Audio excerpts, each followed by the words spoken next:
Boa tarde a todos. É com enorme prazer que vos dou as boas-vindas a este debate, que reúne representantes de algumas das principais associações de profissionais ligados aos museus e ao património em Portugal, a APOM, a Associação Portuguesa de Museologia, a ARP, a Associação Profissional de Conservadores e Restauradores de Portugal, a BAD, a Associação Portuguesa de Bibliotecários, Arquivistas e Profissionais da Informação e da Documentação, a APA, a Associação dos Arqueólogos Portugueses e, finalmente, o ICOMOS Portugal, o Comitê Nacional Português do Conselho Internacional de Monumentos e Sítios. Este debate é o primeiro de um ciclo de 10 debates online, promovidos no âmbito das comemorações dos 50 anos do ICOM Portugal, enquanto associação formalmente constituída, com antecedentes de participação que remontam ainda a finais da década de 40.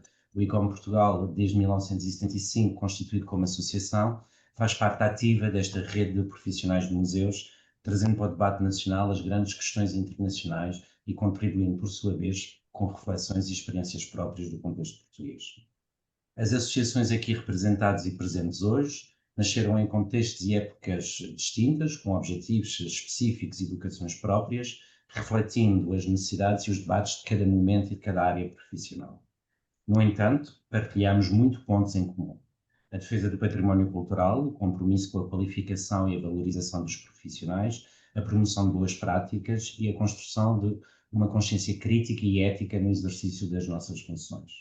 Hoje, mais do que nunca, é essencial reconhecermos que os museus e o setor do património em geral são verdadeiros ecossistemas profissionais onde diferentes saberes e competências se articulam diariamente.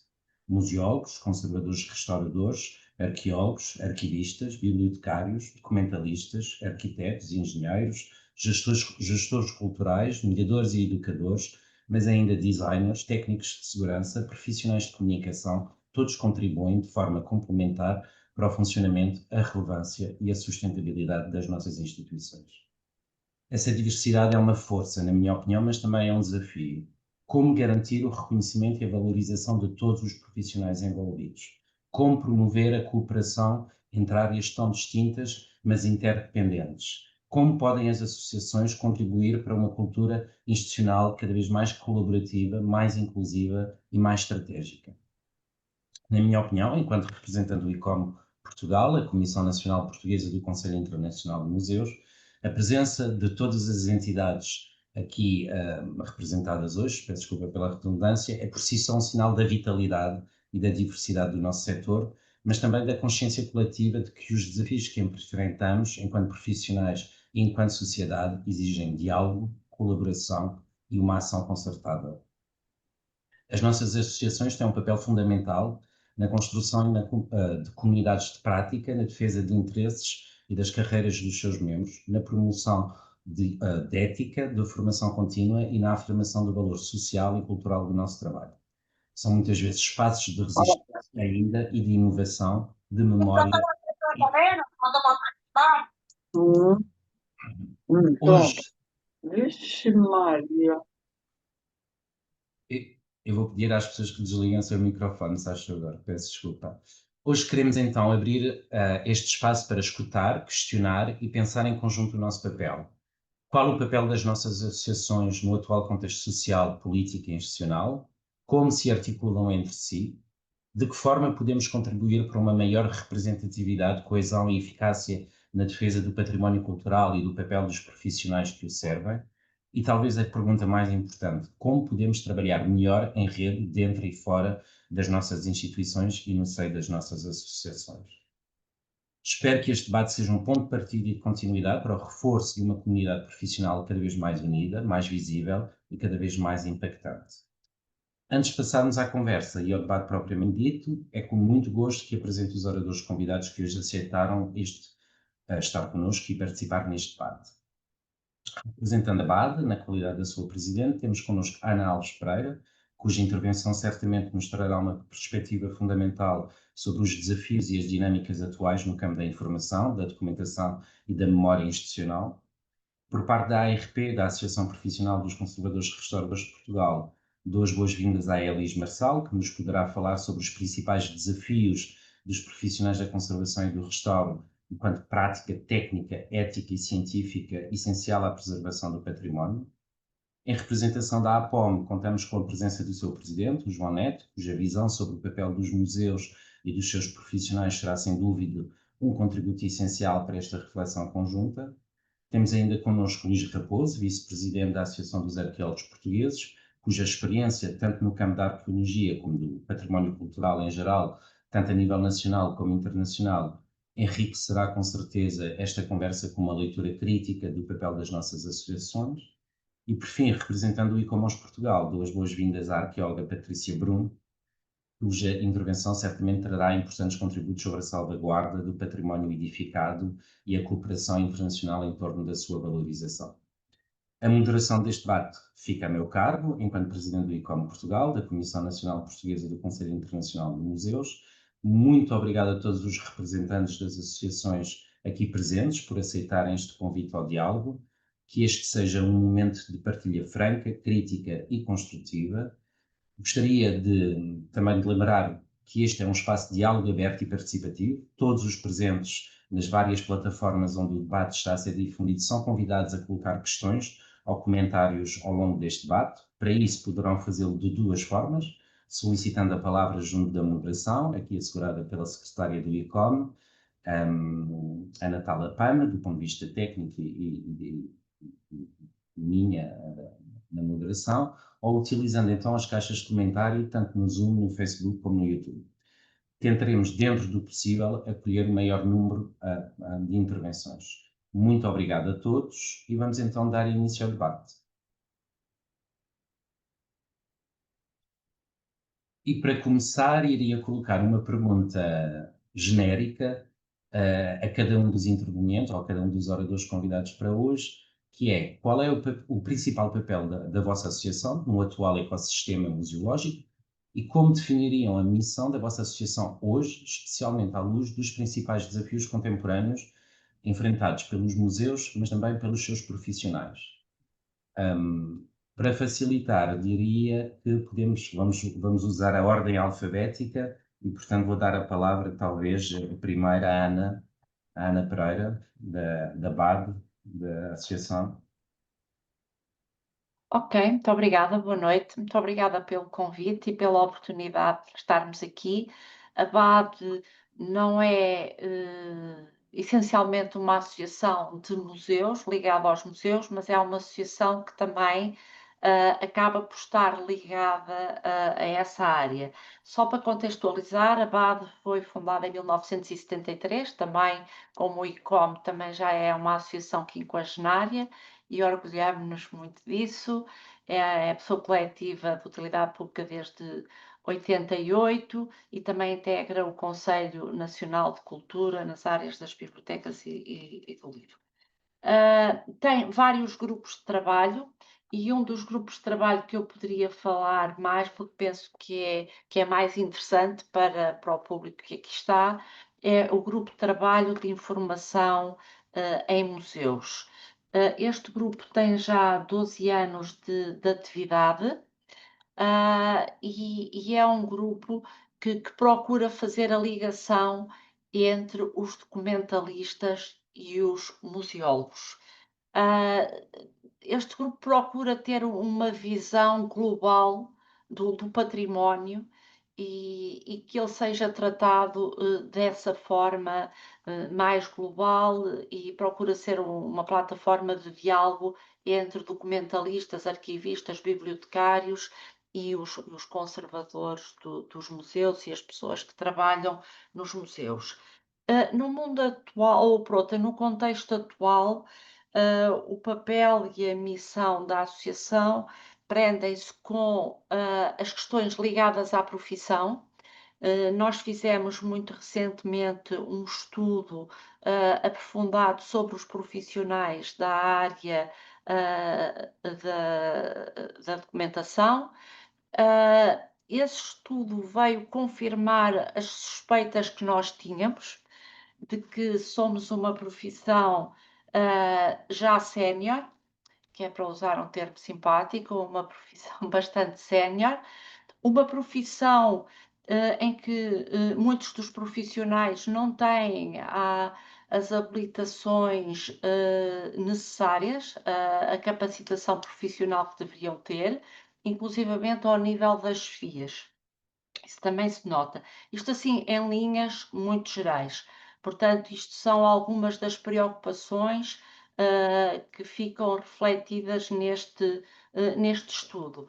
Penso que este retrato é um bocadinho transversal a outras áreas, nomeadamente as áreas aqui presentes, as áreas dos museus. Portanto, uma das nossas preocupações foca-se com a profissão, mas também com todos estes desafios que vão surgindo, porque o mundo não para, temos a questão do tudo o que tem a ver com a digitalização, agora mais recentemente com a inteligência artificial, não vemos isso como uma ameaça, vemos isso com a necessidade de tentar perceber o que é, como é que nos pode ser útil, como é que podemos trabalhar melhor, como é que nos pode auxiliar e se de facto estamos a usar a questão da digitalização e da inteligência artificial da melhor forma.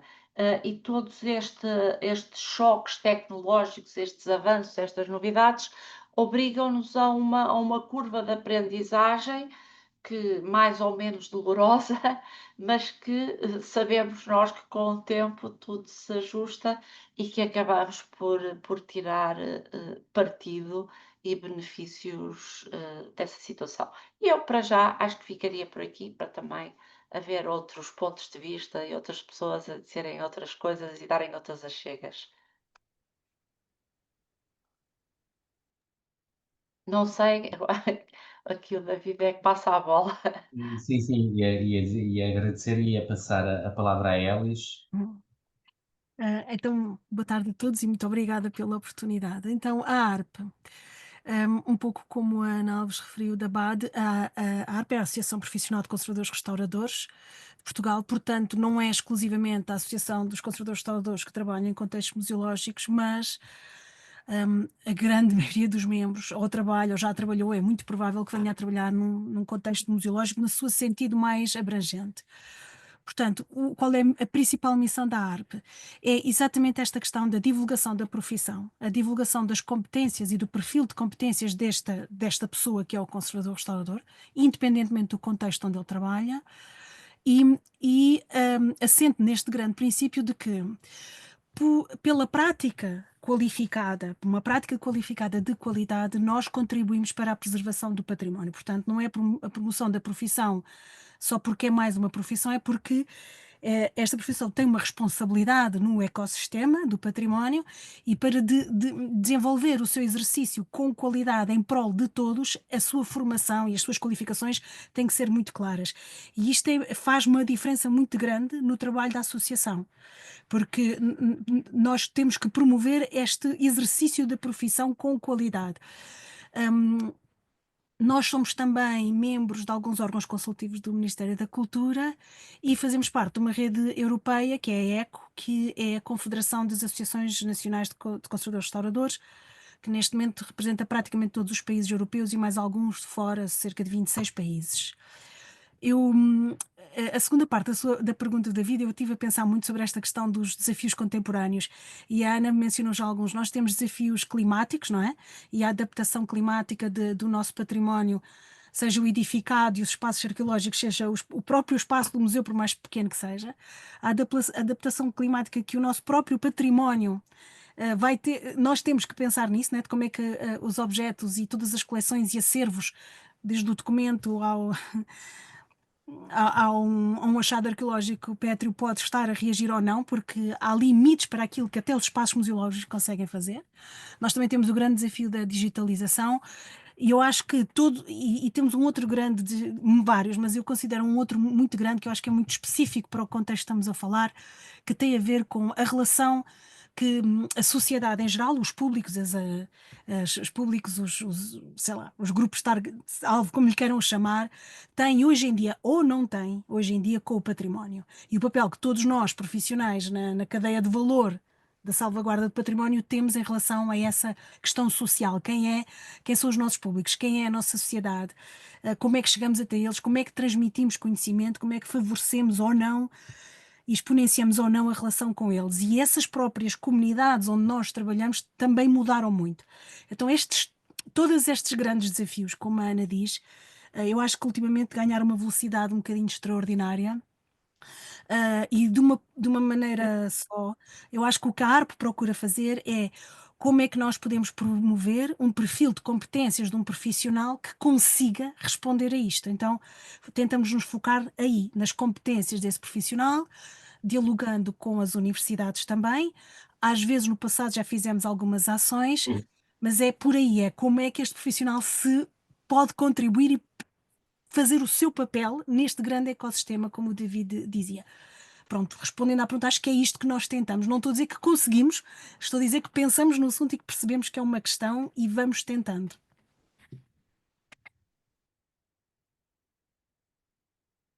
Se calhar passo a palavra agora a Pode ser Maria. o Luís. Luís. Sim, desculpem. Pronto, então, boa tarde a todos. Bom, a Associação dos Arqueólogos Portugueses, se vocês têm, e se nós, eu também sou ICOM, portanto, se temos o orgulho de sermos cinquentenários, bom, a Associação dos Arqueólogos Portugueses, então, vem desde 1863, não é? É talvez, para não dizer certamente, não quero falhar nada, mas do que eu sei, é a mais antiga Associação de Património Cultural da Europa. Claro que na altura não foi construída, não foi designada dessa maneira, mas esse era o objetivo. É uma associação da sociedade civil, outra expressão também do liberalismo do século XIX, que não gosto muito, mas que está na moda usar. Portanto, é uma associação criada a partir de um impulso da sociedade civil, até porque os arquitetos civis, por oposição aos arquitetos militares, designadamente o grande nome, o fundador da associação, Joaquim Rodrigues Possónio da Silva. Isto designou-se assim, a Associação dos Arquitetos Civis, por oposição a engenheiros militares, arquitetos militares e arqueólogos portugueses. Isso desde arqueólogos, arquitetos, enfim. Depois, em 1873, obteve o patrocínio régio e passou a ser a Real Associação, e depois, em 1911, para abreviar muita história, houve a separação virtuosa, de resto, entre arqueologia e arquitetos, e passou a ser só a Associação a seguir à República sem Real, a Associação dos Arqueólogos Portugueses, até hoje. Isto em termos muito resumidos é a história. A Associação dos Arqueólogos Portugueses não é nem uma academia, nem muito menos um sindicato, nem sequer é uma associação profissional. Temos uma secção socioprofissional dentro da associação, que trata dos assuntos mais, digamos, profissionais, de carreiras e desse aspecto. Mas não é o nosso forte, até é o nosso fraco, devo dizer, não é? Porque, por muitas razões, eu fui presidente de uma APA, que é a Associação Profissional dos Arqueólogos. Há uma outra associação, que também está agora muito moribunda, mas há uma outra associação no universo da arqueologia que é especificamente dedicada aos aspectos profissionais. Dado que essa associação praticamente não tem atividade, nós criámos, aliás, a pedido dessa própria associação, ou com acordo com eles, uma secção de assuntos socioprofissionais. Mas não é a nossa principal core business, a nossa principal atividade, embora a tenhamos. Todavia, temos uma intervenção muito grande mesmo, no plano cívico, e que inclui também os aspectos profissionais, como é evidente, que inclui. É difícil dizer, então, portanto, não, estamos longe de ser, não somos uma associação de museus, de museologia, de museus, embora tenhamos um museu, à direita também, um ou dois apontamentos sobre isso. Mas pronto, temos esta inserção mais ampla, que é de uma disciplina em todas as suas dimensões. Uma disciplina científica que é a arqueologia, em todas as suas dimensões, incluindo a patrimonial, a socioprofissional e até a museológica também. Esta é, em geral, digamos, o figurino da Associação dos Arqueólogos Portugueses. Há uns anos atrás, para um colóquio que também foi convidado e representei a associação em Namur, na Bélgica, propuseram, em face do que eu apresentei como uma comunicação, um título que depois foi publicado nas atas, que é a Success Story, uma história de sucesso. E, de facto, esta é uma história de sucesso, que tenho pena não exista mais em Portugal e até muito pouco na Europa. Porque é uma associação exclusiva, que sempre, em todos os períodos, desde a monarquia constitucional até ao presente e passando pelas épocas de chumbo da ditadura, sempre foi independente. sempre foi independente, sempre pugnou pelos interesses do património arqueológico, mais propriamente do que a profissão, até porque a profissão nesses inícios do século XX, etc., praticamente não existia enquanto tal, a arqueologia ainda era muito amadorística, não é? Mas sempre pugnou por isso. Foi na Associação dos Arqueólogos Portugueses que se fizeram as primeiras listas de proposta ao governo, ainda em tempo da monarquia e logo a seguir à República, de classificação como monumentos nacionais. E não só de monumentos arqueológicos, porque essa é outra característica da associação, porque embora seja a Associação dos Arqueólogos Portugueses, na realidade isso até não é evidente sociologicamente às vezes, no interior da associação. Inclui muitos colegas, membros, confrades, como nós chamamos entre nós, que são historiadores mais do que arqueólogos de campo, propriamente dito, não é? Embora é um terreno um pouco equívoco, mas que sempre incluiu e continua a incluir. Cada vez mais é de arqueólogos, porque há a profissão de arqueólogo, cada vez mais, e não é de agora dos últimos anos, décadas. Porque a profissão de arqueólogo se instituiu como profissão. Quando eu comecei a trabalhar em arqueologia, éramos, diria, meia dúzia, para ter sentido assim um bocadinho figurado. Atualmente, os levantamentos que, sobretudo, a Jacinta Bugalhão, uma colega nossa que fez doutoramento sobre o assunto, formaram-se arqueólogos, não quer dizer que todos agora estejam na prática, mas formaram-se nos últimos 5, 6 anos mais de 5.000 arqueólogos, e há neste momento certamente mais de 1.000, entre 1.000 a 1.500, que são arqueólogos do ponto de vista do registro oficial. São registados e têm autorizações, podem pedir e obter autorizações para fazer escavações arqueológicas. Portanto, é um universo vasto, felizmente cada vez mais vasto. É já difícil hoje em dia, nenhum de nós consegue conhecer todos uns aos outros, antigamente conhecíamos, e portanto há uma explosão de facto da arqueologia. Isso resulta muito das legislações dos impactos ambientais, não é? Eu tive a sorte, ou não sorte, enfim, o meu percurso na vida foi sempre de fazer arqueologia programada, arqueologia científica, programada segundo problemáticas científicas, mas hoje em dia, 90 e não sei o quê, já sei que tem os números, mas é mais de 90% da arqueologia que se faz em Portugal é para ao abrigo dos impactos ambientais. E que se coloca problemas gravíssimos de remuneração, de estabilidade de carreiras, de estudo dos materiais, de reservas arqueológicas, enfim, são problemas, um mundo imenso de problemas em que nós também entramos e estamos sempre a procurar produzir saber, conhecimento, posições sobre isso. Nós, vou terminar com a questão do museu, não quero prescindir de falar aqui no museu, mas nós temos emitido pareceres, documentos, textos de imprensa, manifestos, reclamações as mais diversas em torno dos temas da arqueologia. Uma das coisas que eu me lembro, por exemplo, foi uma exposição que pagámos nós próprios em conjunto com o Parque Arqueológico Val do Coa, e que a primeira vez que foi apresentada, intencionalmente, e de acordo com a direção à altura, o Bruno Navarro, já falecido, presidente do Parque Arqueológico do Coa, combinámos que nós pagávamos a reunião e ele arranjava, tinha bons contactos com os governos da altura, que eram do Partido Socialista, arranjava maneira de ser exposta na sede do Conselho de Ministros, aquela que agora parece que vai ser leiloada, vendida em esta pública ou qualquer coisa assim, não é? E lá fomos. Na altura até o António Costa, o primeiro-ministro, não estava em Bruxelas, o primeiro-ministro interino era o Mário Centeno, e no intervalo, quando iam tomar café todos os ministros, desceram. Bem, e vocês, só estando presente, é que poderiam ver o que foi a intervenção. Quem conhece o José Moraes Arnaud, nosso presidente, sabe que ele pode ser muito contundente. O que foi a intervenção dele perante todo o Ministério, com o Mário Centeno à frente, sobre a questão ainda do COA, na altura, que estava muito mal, e para nós o COA, a batalha, eu costumo dizer que há um AC e um DC na arqueologia portuguesa, mas é antes e depois do COA.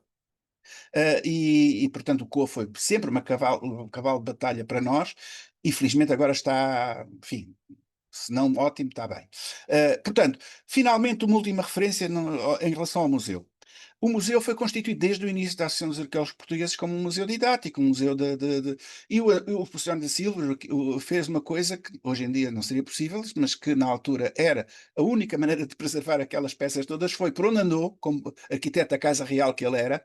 E ele era um liberal de armas na mão no Porto e tudo isso, portanto era um daqueles que esteve exilado no miguelismo e depois voltou, etc. Portanto, enfim, era um indivíduo com grande prestígio junto da monarquia liberal, era o chefe da Casa Real, o arquiteto-chefe da Casa Real, e portanto fez obras em todo o lado, fez a adaptação da cortes do Palácio de São Bento, por exemplo, do Convento de São Bento, as cortes, a atual Assembleia da República, a primeira iluminação monumental de Lisboa no Terreiro do Paço, foi feita por ele, etc, etc. Bom, portanto, ele, desde o início, foi recolhendo tudo o que podia ter interesse arqueológico por esse país quando estava abandonado.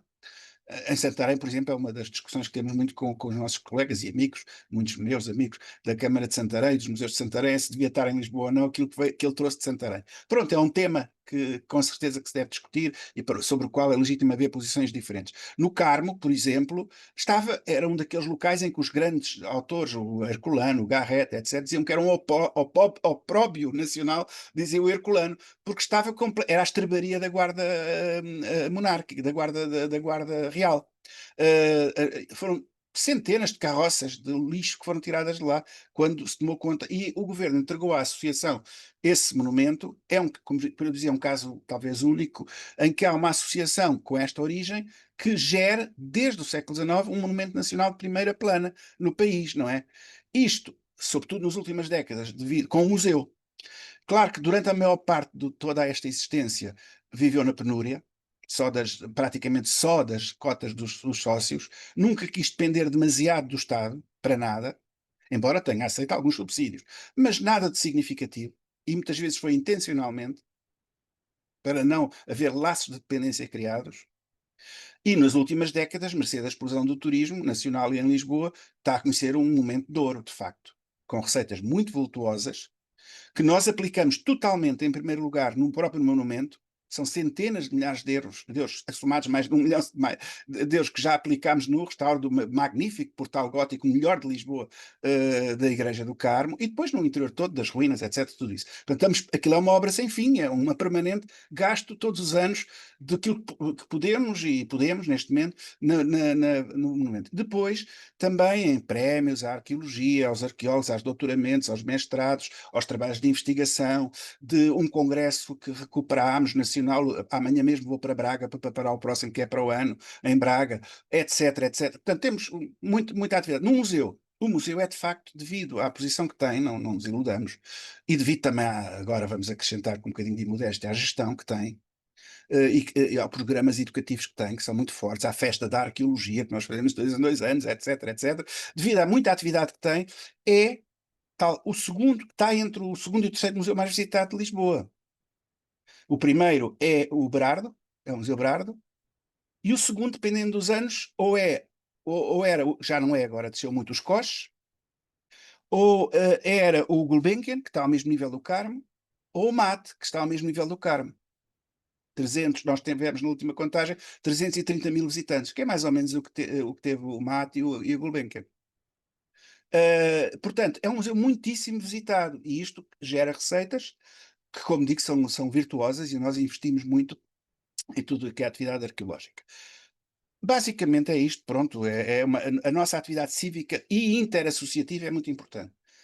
É na Associação dos Arqueólogos Portugueses, ou melhor, a Associação dos Arqueólogos Portugueses é um dos dinamizadores fortíssimos, quer da Plataforma pelo Património Cultural, na altura em que ela esteve mais ativa, e pronto, em que foi criada, quer, por exemplo, da última grande conferência interassociativa, quero dizer, que fizemos, de onde surgiu a Carta dos Direitos e do Património Cultural Português, que também teve na Associação dos Arqueólogos Portugueses um dos principais. E eu e o José Arnaud e a direção temos publicado um dos artigos, por exemplo, publicámos, termino com isto, um dos textos que publicámos como texto e depois no público, é o Património Arqueológico Nacional, recurso estratégico para o futuro. Pronto, coisas deste tipo, não é? E calma, que já falei demais. Obrigado, Luís. Traz a oportunidade de desenvolver mais para a frente. Mas há aqui, antes de passar a palavra à Patrícia Brum, ao ICOMOS, nota-se perfeitamente que há duas questões, quer dizer, já se falou de muita coisa e já se abordaram vários assuntos, mas há aqui duas questões que são transversais e são visíveis em cada uma das associações. Por um lado, é a necessidade de reconfiguração ou de adaptação de cada uma das associações face a um conjunto de questões prementes e emergentes na nossa sociedade contemporânea, e que afetam diretamente não só as práticas, como a formação, o futuro das carreiras e a própria sustentabilidade e estabilidade dos profissionais, cada um na sua área, não é? Seja do ponto de vista da revolução das tecnologias, do ponto de vista da revolução na questão da inclusão e da acessibilidade, mas também as próprias emergências climáticas. E a outra questão muito interessante, talvez mais visível na intervenção do Luís, mas que a mim parece muito interessante, que é o papel das nossas associações, mas foi mencionado indiretamente pela Ana e pela Elis quando falaram dos organismos e das comissões nas quais as respectivas associações têm lugar ou têm assento, que é a questão do nosso papel de consultores, ou não só de consultores, mas muitas vezes um papel ativo naquilo que são as construções de políticas, ou no apoio à construção das políticas nacionais do ponto de vista da gestão e da proteção do património, mas também da valorização das carreiras dos diversos profissionais, que vamos chamar de profissionais de museus, porque trabalhamos todos direta ou indiretamente em museus. E essa questão da independência. Mas depois tenho algumas perguntas que gostava de lançar sobre esses dois temas, mas primeiro passo a palavra à Patrícia para ela responder à primeira pergunta que abriu o debate. Então, antes de mais, gostaria de agradecer o convite ao ICOM PT e dar os parabéns ao ICOM pelo primeiro meio centenário. Esperemos que chegue então a ser tão longínquo quanto a Associação dos Arqueólogos Portugueses. De facto, o ICOMOS não é tão antigo. Houve uma primeira tentativa em 1965 de constituir esta Comissão Nacional e, na realidade, ela apenas é formalmente constituída em 1982.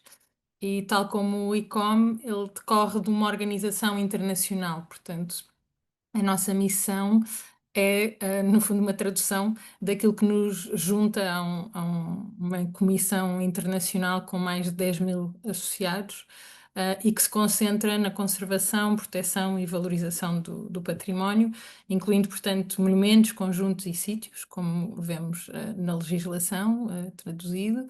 E diria que não é especificamente como as restantes associações uma associação de museólogos, tem poucos. Na realidade, na Comissão Nacional não temos muitos museólogos, por assim dizer, mas uma vez que os museus de sítio, por exemplo, têm como objeto estes monumentos e estes conjuntos ou estes sítios arqueológicos, acaba por estar também ligado a este aspecto da museologia e do que nos traz aqui hoje. A missão e como é que cumprimos esta missão, eu diria que um dos pontos principais é a sensibilização, o que temos procurado fazer em diversas ocasiões, e depois também a divulgação de boas práticas, os estudos técnicos e científicos, as questões dos pareceres, que também aqui já foi falado, os pareceres que podem auxiliar em algumas questões que muitas vezes são comuns a estas associações que estamos aqui a apresentar neste momento, e obviamente o desenvolver convenções internacionais que acabam por orientar as cartas que orientam muitas vezes estas questões. Face aos desafios contemporâneos, eu acho que a todos, pelo menos a mim, suscitou-me logo a questão das alterações climáticas, acho que nos vem logo à ideia. Eu diria que, mais uma vez, é uma questão de sensibilização, sobretudo, e o Dia Internacional dos Monumentos e Sítios, que é comemorado a 18 de Abril e que é, diria, o momento maior de sensibilização desta associação, este ano teve como tema o património resiliente face às catástrofes e aos conflitos. Portanto, eu diria que é assim que podemos ir abordando o que são os nossos desafios contemporâneos e aquilo que mais nos preocupa. Acho que é um dos papéis essenciais é de facto de sensibilização e depois de constituição de informação também. Existe um grupo de trabalho especificamente sobre as alterações climáticas do ICOMOS, que tem representantes nacionais e de facto é a contribuição que vários especialistas conseguem dar. Há também uma questão do ponto de vista da sensibilização, que é a lista dos sítios em perigo, devido sobretudo às questões das alterações climáticas, mas diria que temos muito para debater ainda hoje e deixaria assim a minha resposta mais curta. Obrigado, Patrícia. Então, só falta ouvirmos o João Neto, a APOM, a respeito desta primeira pergunta, não é? que era qual o papel das nossas associações hoje em dia, no atual ecossistema museológico, e como cada um define a sua missão especialmente face aos grandes desafios contemporâneos, que foram aqui já enumerados por nós todos. Boa tarde a todos. Obrigado, David, meus estimados amigos. É um gosto estar convosco neste mundo desafiante. Conseguem-me ouvir? Obrigado, David. É bom ver as caras de tantos amigos neste dia tão importante para todos nós e neste mundo tão desafiante para todos nós. Eu quero pedir desculpa, mas por questões de familiares não foi possível estar logo de início. E acreditem, não fui pegar nenhum bezerro como o Paulo Núncio do CDS, é por mesmo uma questão mesmo familiar, e aquilo que eu vos quero transmitir é um pouco daquilo que eu tenho partilhado com todos ao longo destes anos. Quem me conhece, e eu julgo que todos vocês vão me conhecendo, eu digo sempre em qualquer congresso, em qualquer reunião, a importância das pessoas estarem inscritas, dos colegas estarem inscritos, quer no ICOM, na APOM, na APOM e no ICOM, e todos mais, é demasiado importante para nós assobiarmos para o lado. Cada vez mais, e neste mundo desafiante, nós temos que estar unidos, temos que estar juntos e fazer algo que é muito importante para todos nós, que é dar visibilidade aos colegas. Dar visibilidade àquilo que nós fazemos e à importância daquilo que nós fazemos para a sociedade. Eu não sei se me estou a repetir, David, desculpa lá, tens que me ajudar, se eu estou a repetir alguma coisa que já foi dita e que Não, podes continuar. Uma das questões que até o Luís está aqui e sabe, eu tenho dito mais do que nunca neste momento, nós temos que fazer congressos conjuntos de 2 em 2 anos para unir esforços, para juntar as opiniões, para o nosso número e a nossa vontade ser algo que seja replicado por todos os colegas. Não é um momento fácil, não tem sido fácil, mas sobretudo no momento em que a democracia está a ser desafiada, eu julgo que todos nós que vivemos nos museus, em que apostamos na diversidade cultural, naquilo que as peças e daquilo que os museus podem falar, podem defender, neste momento eu acho que os nossos museus, palácios, monumentos, centros de interpretação têm que estar juntos. E têm que estar juntos pelas carreiras, que foi um dos assuntos que nós falámos na reunião com o Ministério da Cultura. Temos que defender mais e melhor os nossos colegas. Temos que voltar a ter carreiras, temos que voltar a defender as competências, porque as competências cada vez mais estão a ser derrubadas, porque vivemos num mundo em que toda a gente pensa que pode fazer tudo. E não é assim. E não é assim. E nós temos que fazer um pouco mais, temos que estar unidos por essa causa que também é o futuro das nossas profissões. Vocês sabem que eu tenho defendido que podemos ter qualquer grau académico ou área científica diferente, mas todos aqueles que vivem para os museus, nós temos que saber defender aquilo que nós somos, museólogos. É ciência, não é um museu, é ciência. E nós somos cientistas de uma área muito especial, que é exatamente a preservação do património, a divulgação do património, a educação desse património e a salvaguarda desse património, tudo aquilo que o ICOM defende e que coloca. E eu julgo que nós estamos num momento mais desafiante das nossas vidas na defesa exatamente do que é o património e sobretudo das nossas carreiras. E é por isso é que eu tenho dito sempre aos colegas, temos que fazer, se possível, 2 em 2 anos, congressos conjuntos, reuniões conjuntas, porque assim vamos lá, assim é uma onda melhor.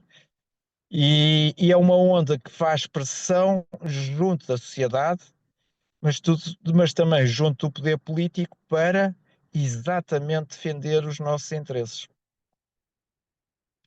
Peço desculpa se me alonguei demasiado com Não, esta situação. tudo bem, tudo ótimo, João. E precisamente abrimos a conversa de hoje a falar da importância não só do debate de hoje, no sentido dessa colaboração entre todas as instituições, mas de uma forma mais geral, como deveríamos trabalhar mais em conjunto, de forma mais colaborativa.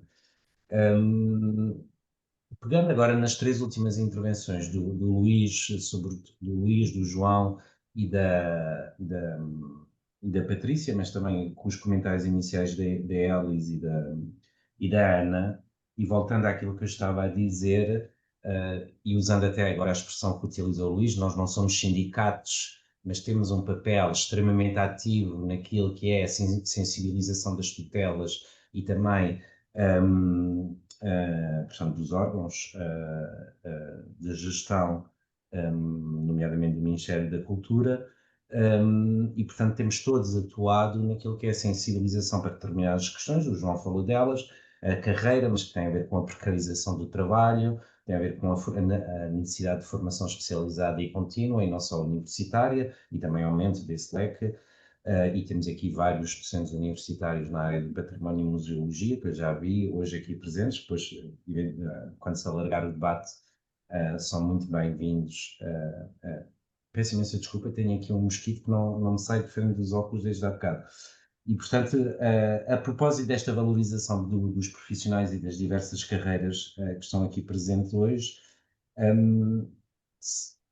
e essa questão da independência face ao poder político, a minha pergunta obviamente, todos avaliamos que é importante manter um diálogo estruturado e contínuo com as entidades governamentais e outras organizações e outras tutelas, mas quais são as estratégias, então, que nós devemos adotar no contexto dessa independência, não dessa cor ou de eventuais cores políticas que possam influenciar diretamente, mas dentro dessa independência, dentro dessa lógica de sensibilização e de contributo direto na construção de políticas, que estratégias é que cada uma das nossas associações pode desenvolver para além daquilo que são não é? As audiências, não é? O João referiu há pouco uma audiência da APOM com o Ministério da Cultura, ou os vários organismos e comissões nos quais nós temos assentos.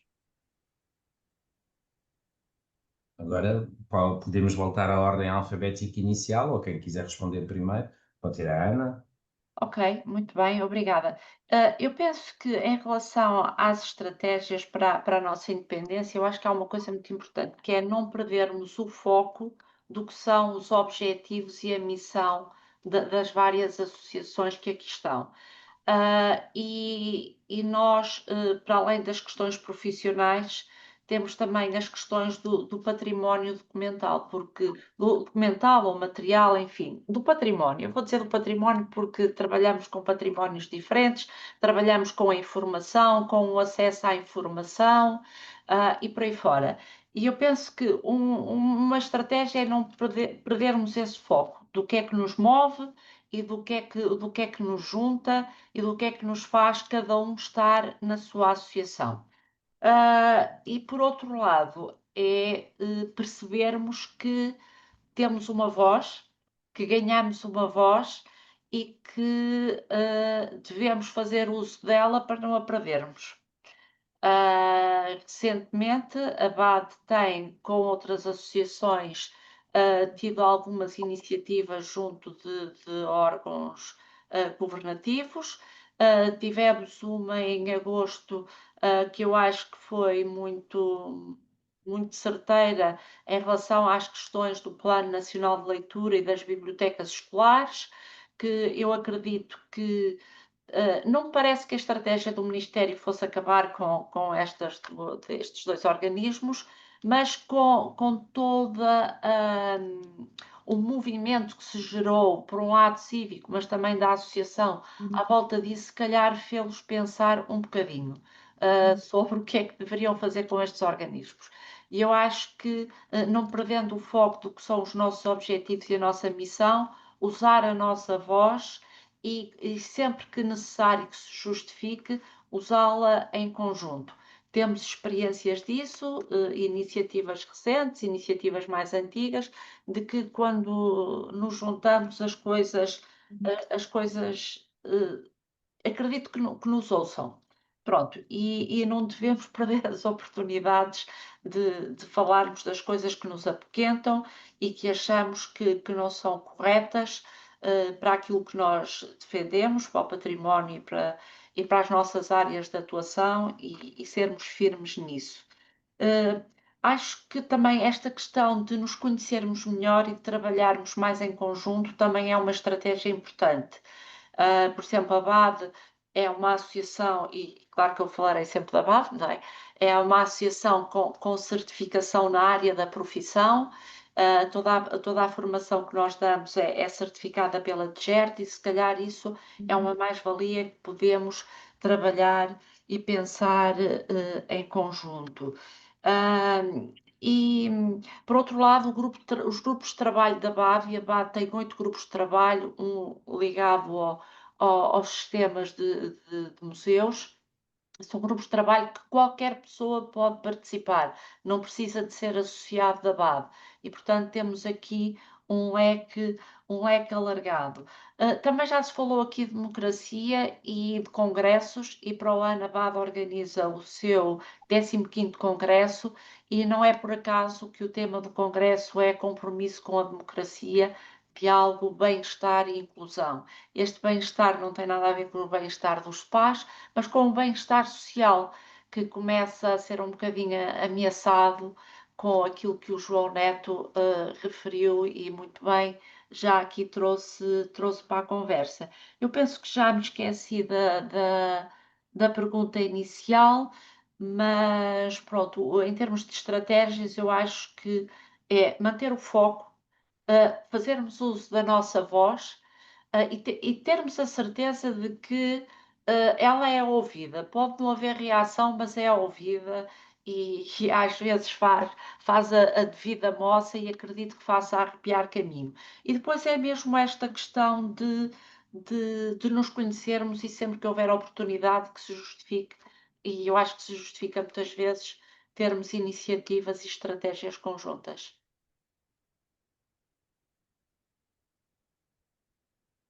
Já agora vou aproveitar, vou tomar eu já a palavra e vou sublinhar precisamente uma ação conjunta da BAD e do ICOM, que também foi no verão, coincidentemente, que teve a ver precisamente com uma tomada de posição para chamar contra os atos de violência e a interrupção de eventos culturais, não é? Que reuniu várias associações, nomeadamente a BAD e o ICOM e outras organizações da área das artes performativas, e que depois divulgou-se, não é? Redundou numa audiência com o Ministro da Cultura e o seu gabinete, e agora estamos a desenvolver em conjunto algumas ferramentas que esperamos, neste caso, venham a ser muito úteis, não só para os profissionais, como para as pessoas que também frequentam espaços culturais, de boas práticas de como atuar nessas situações em que os eventos culturais, por motivos políticos e ideológicos, são interrompidos ou são alvos de boicote ou cancelados de forma violenta, quer verbal, quer física. Infelizmente não é só verbal. E, portanto, está em desenvolvimento com a Acesso Cultura e com a BAD, o ICOM e outras associações, digamos, um pequeno manual de boas práticas, digamos assim, para os profissionais saberem atuar, reagir, quer do ponto de vista emocional, quer do ponto de vista profissional, mas também do ponto de vista jurídico, que é fundamental nessas situações. Pronto, não vou tomar mais a palavra sobre esse assunto, passo a palavra a elas.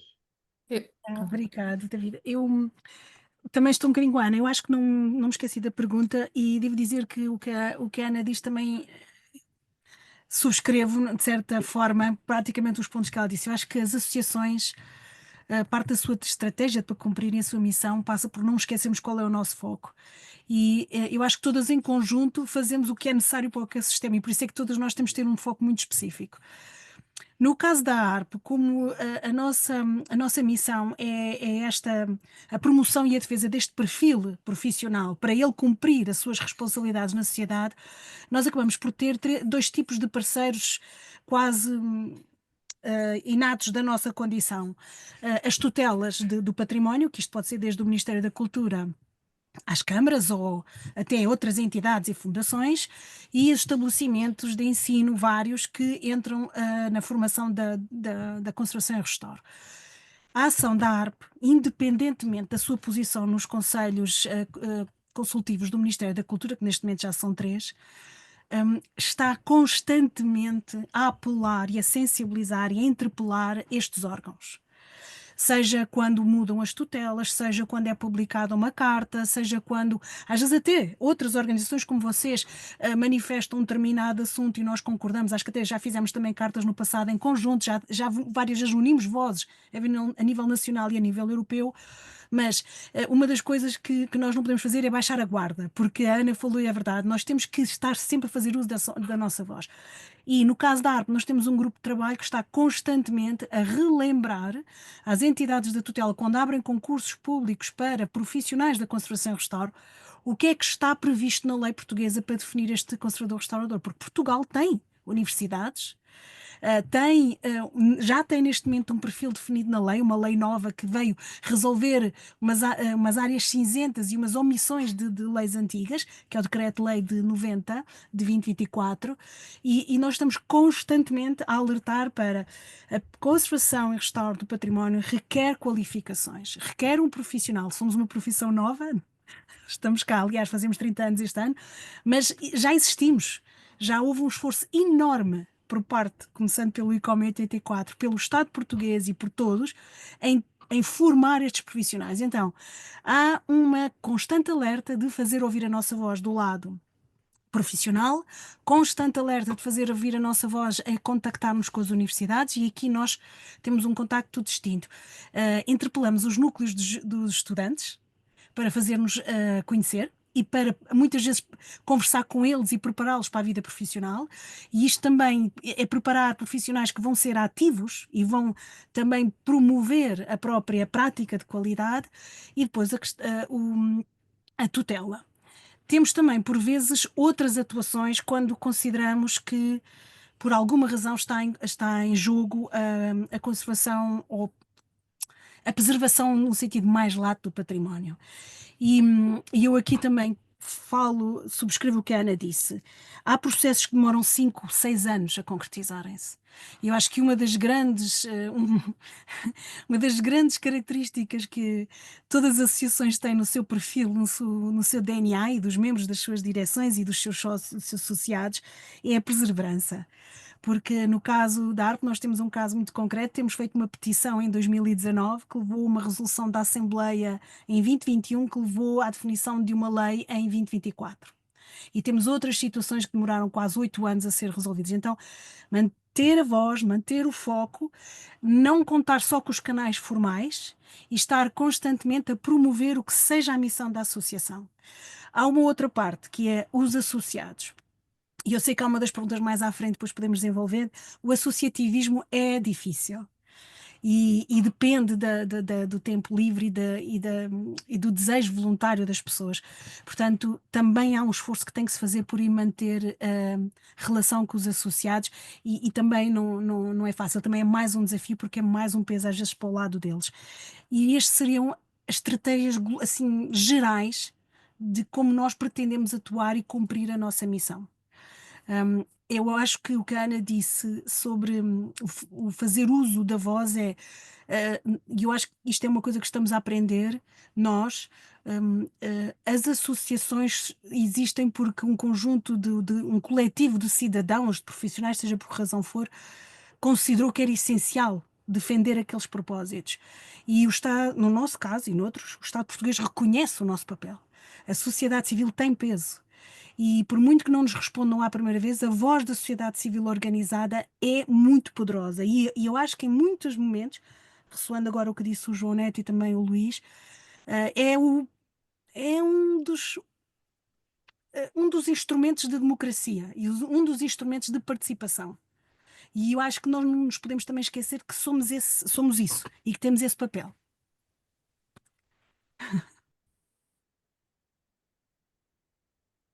Concordo em absoluto. Luís, João, Patrícia. Bom, não sei se então poderei agora eu dizer qualquer coisa. Ok. Vamos ver, eu concordo também em absoluto com o que foi dito antes pelos colegas. A Associação dos Arqueólogos Portugueses, dada nas suas características um bocadinho sui generis que eu há pouco referi, tem desde a criação e mantém atualmente, e nós fazemos questão de cumprir, nos estatutos, como uma das missões colaborar com o governo, com os governos, com os poderes, na prossecução das melhores políticas para a arqueologia. Portanto, os termos são mais ou menos estes, há século XIX, mas nós mantemos fiéis a isso. E várias vezes temos chamado a atenção para isso junto dos governos. Colaborar não quer dizer estar de acordo. Colaborar pode ser chamar a atenção para coisas que, no nosso entender, foram mal feitas ou poderão ser negativas para a arqueologia. Mas levamos isso muito a sério. Praticamente, como todos vós, que certamente, sempre que há um novo poder de governação, ministro, ou secretário de Estado, ou isso, ou diretores-gerais, ou presidentes de institutos que tomam posse, nós fazemos cartas a pedir audiências, não é? Portanto, isso é quase um ritual sacramental. Normalmente são concedidas e temos essas reuniões, não é? Simpáticas, sempre, cordiais, com o atual poder, a vários níveis, especialmente no PCIP, no Património Cultural IP, temos tido sucessivas reuniões mais formais, mais informais, e a relação é excelente, excelente, do ponto de vista das relações pessoais e da afabilidade e tudo isso. Mas cada um defende as suas damas, evidentemente, assim é que a vida é bonita, não é? E a democracia se exerce, é cada um defendendo e não se coibindo de dizer educadamente aquilo que entende em cada momento, não é? E nesse sentido nós intervimos bastante. Lembro, por exemplo, está aqui a Graça Filipe, das intervenções que fizemos no Seixal, quando foi a questão dos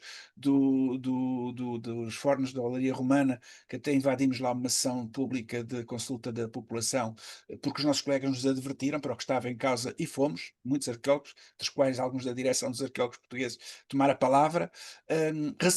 Mais recentemente, estive no Barreiro, numa situação absolutamente inadmissível, de um moinho de maré que existia, embora degradado, devia ser, era recuperado, mas primeiro foi arrasado todo, para depois em betão se fazer um novo, que é o novo moinho de maré, de Alborrica, da zona da Alborrica, e também aí interviemos, a Associação de Defesa do Património Local chamou-nos a atenção, e está no interface entre a arqueologia e o património construído, etc. e tal, e portanto nós vamos também, e por todo o país nós temos intervenções. Aliás, o problema que temos é não poder acorrer a todas, e até porque esse é um outro aspecto, só intervimos quando estamos seguros tecnicamente de que a posição que vamos defender é sustentável.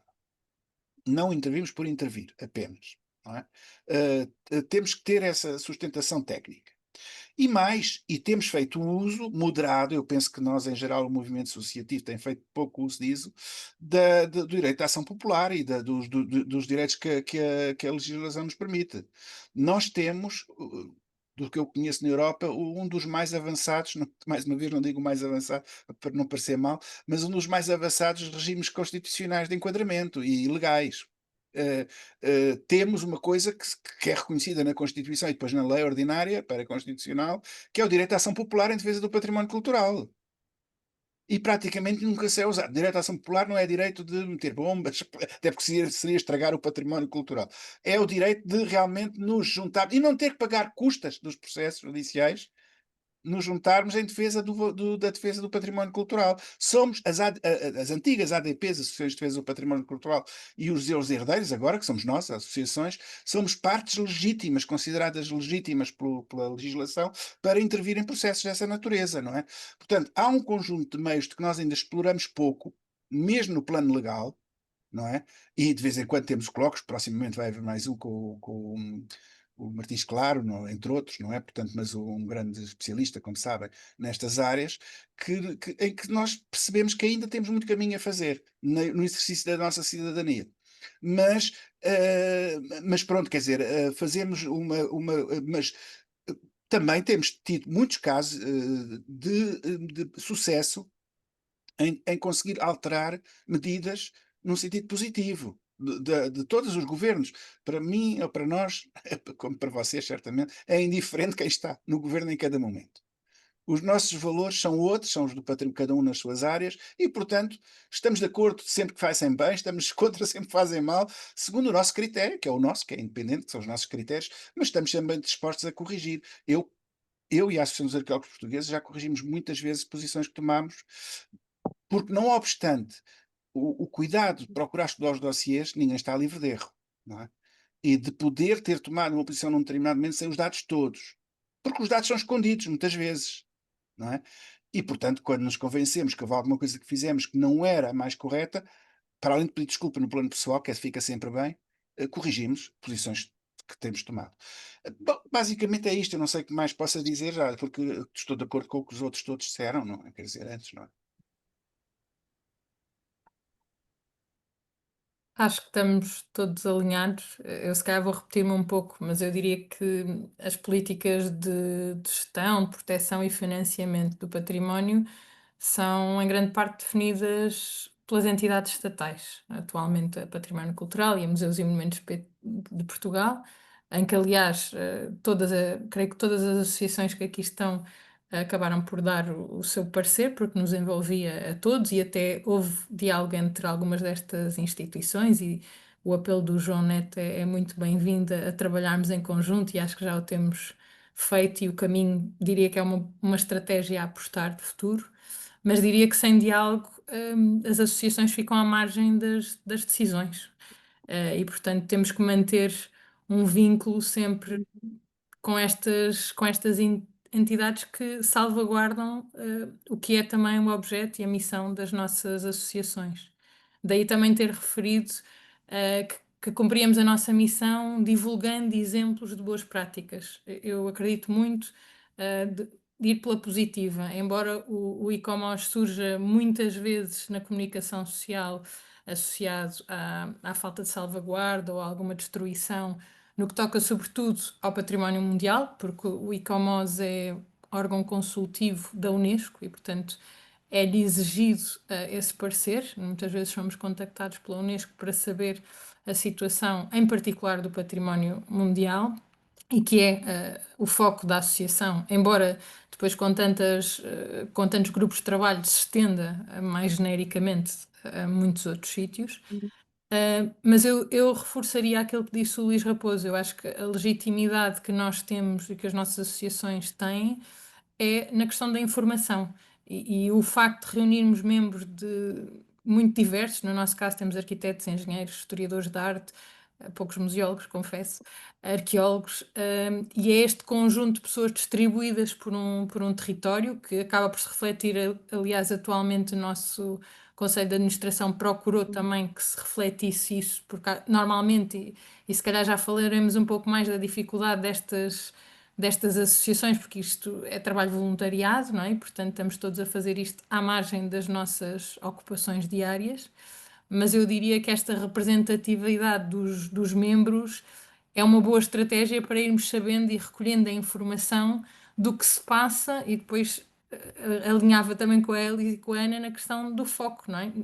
Cada um de nós vai concentrar-se e focar-se no que é a sua missão e o seu objeto, mas que acaba por muitas vezes estar em conjunto e a verdade é que nos encontramos em muitas situações, na elaboração dos documentos públicos, quando há, como houve agora a questão da revisão da lei do mecenato, e quando pedimos audiências parlamentares também. Na participação, eu diria que é muito importante a participação em concursos públicos e nos júris de seleção.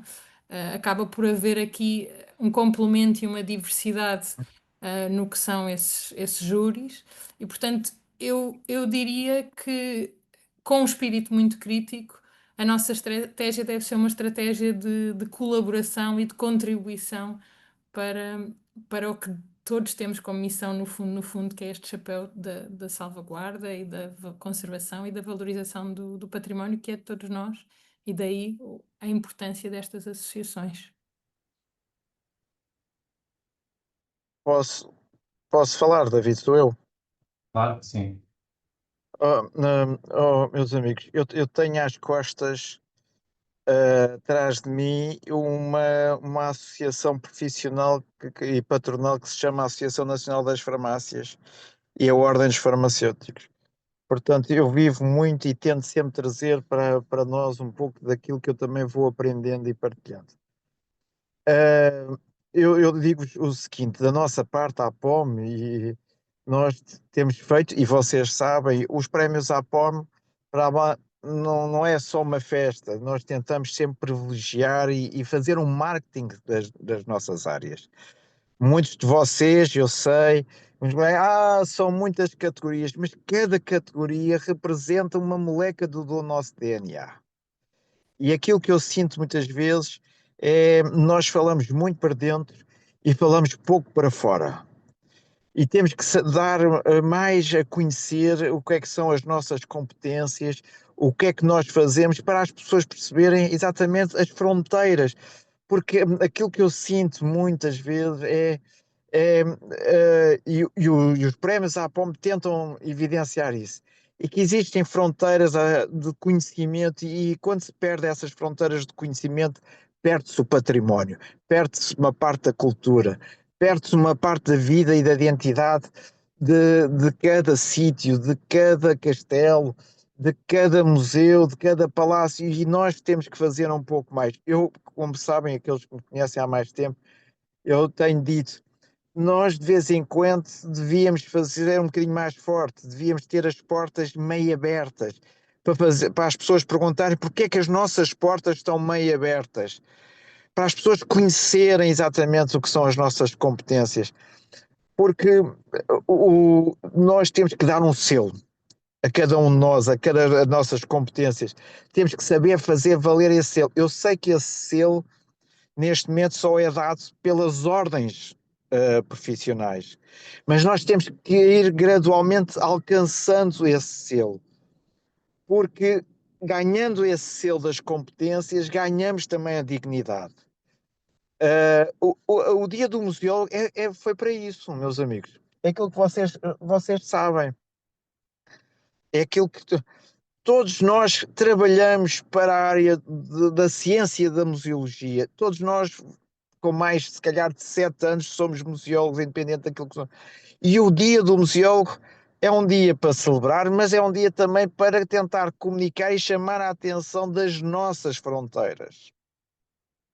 E eu acho que nós temos que caminhar um pouco mais, eu não vou dizer mais duros, mas temos que ter uma atitude mais ativa junto até dos nossos visitantes, porque nós temos algo que muitas vezes outras profissões, olha como os professores não têm, os professores têm necessidade de vir para a rua para chamar a atenção.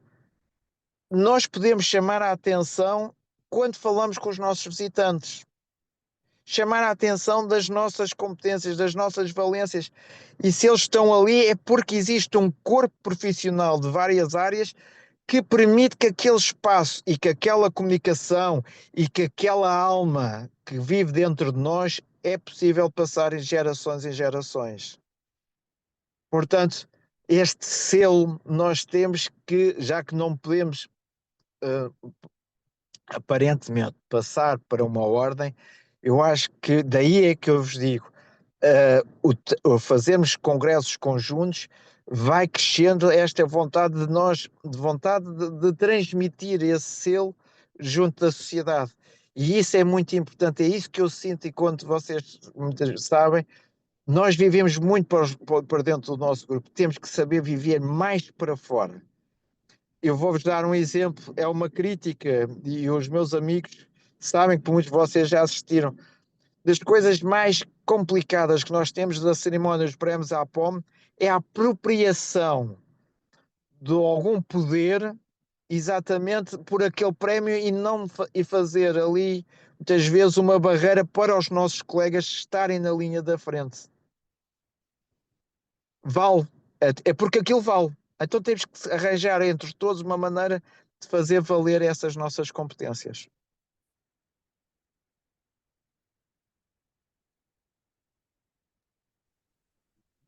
Obrigado, João. Como já foi dito várias vezes na caixa de comentários, e são alguns dos intervenientes, quer aqui presentes na sala do Zoom ou quer nas outras redes sociais, quiser colocar uma pergunta, pode fazê-lo à vontade. Eu ia pegar num comentário da Elis e que tem a ver precisamente também com esta catadupa de atividades que as nossas associações têm, não é?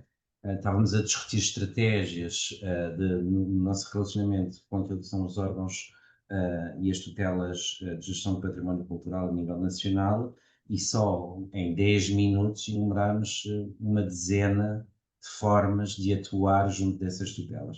E, de facto, isso associado à formação, associado à promoção e à organização de eventos de divulgação científica, como congressos, palestras, o que for, e muitas outras atividades, a mim, enquanto dirigente de uma associação, coloca-me várias questões do ponto de vista da sustentabilidade, tanto financeira como dos próprios recursos humanos e da regularidade da atividade dessas associações, ou seja, da sobrevivência, porque obviamente todos nós, quando nos envolvemos do ponto de vista associativo, é com gosto, é com vontade, empenhamos, essas coisas todas, mas não deixa de haver inúmeras questões do ponto de vista da sustentabilidade das nossas associações. E essas são não só do ponto de vista dos recursos, da sustentabilidade, bem como da regularidade da sua atividade, como eu dizia. E, portanto, de uma forma geral, uma pergunta que eu posso lançar a todos é como é que cada um ou cada uma das associações tem lidado precisamente com esses desafios e quais os modelos de sustentabilidade, no fim e ao cabo, tentam explorar atualmente para manter o trabalho e a intensidade desse trabalho, que é fundamental. Bom, eu posso começar seguindo aqui a Sim, sim. tradição neste grupo de. A BAD é uma organização não governamental, portanto, não tem qualquer apoio de instituição nenhuma, vive das cotas dos seus associados, das suas atividades de formação e também dos eventos que vai organizando. O facto de ter 7 delegações regionais, ter 8 grupos de trabalho e ter também uma direção bastante ativa, isso ajuda a que todos os meses há iniciativas, há eventos da BAD. Eu, por acaso, deixei aí no chat o link para o encontro do QT-CIM, que vai ser em Coimbra em outubro. E amanhã, às 6 da manhã, apanho um avião para ir para os Açores. E a semana passada houve um evento em Vila Real e, enfim, isto está sempre a rodar. Portanto, o que eu acho que torna as associações vivas é conseguir criar momentos de agregação, onde as pessoas se encontrem, onde haja discussão e debate e oportunidade para partilha de pontos de encontro comuns, e portanto eu acho que isso é muito importante e haver sempre muito contacto com empresas, com parcerias, com instituições que, por exemplo, nos acolham e que não cobrem pelo facto de estarmos a usar as suas instalações. Muito contacto com câmaras municipais para cederem os seus espaços, enfim. Isto passa por uma dinâmica e por uma energia muito grande. Eu costumo dizer que estar na BAD entretém um bocadinho. Portanto, é uma coisa que entretém um bocado. Estamos um bocadinho entretidos e pronto, e não temos uma vida ociosa nem desocupada. E portanto tem essa vantagem e há que ver isso como uma vantagem. Quando há pessoas que dizem mas roubamos tempo à família, eu costumo dizer, se pensarem bem, se calhar a vossa família quer descansar um bocadinho de vocês e nem vos estão assim tanta importância. Portanto, deixem-nos lá sossegados e fiquem só outras coisas. E há que desmontar assim um bocadinho as coisas. Mas em relação ainda ao associativismo, o que é que eu noto? Eu noto que eu sou presidente da BAD e, portanto, tenho direito a 2 dias por mês para usar para atividades da associação. Mas, por exemplo, eu vou agora ao encontro dos Açores e vou meter 3 dias de férias.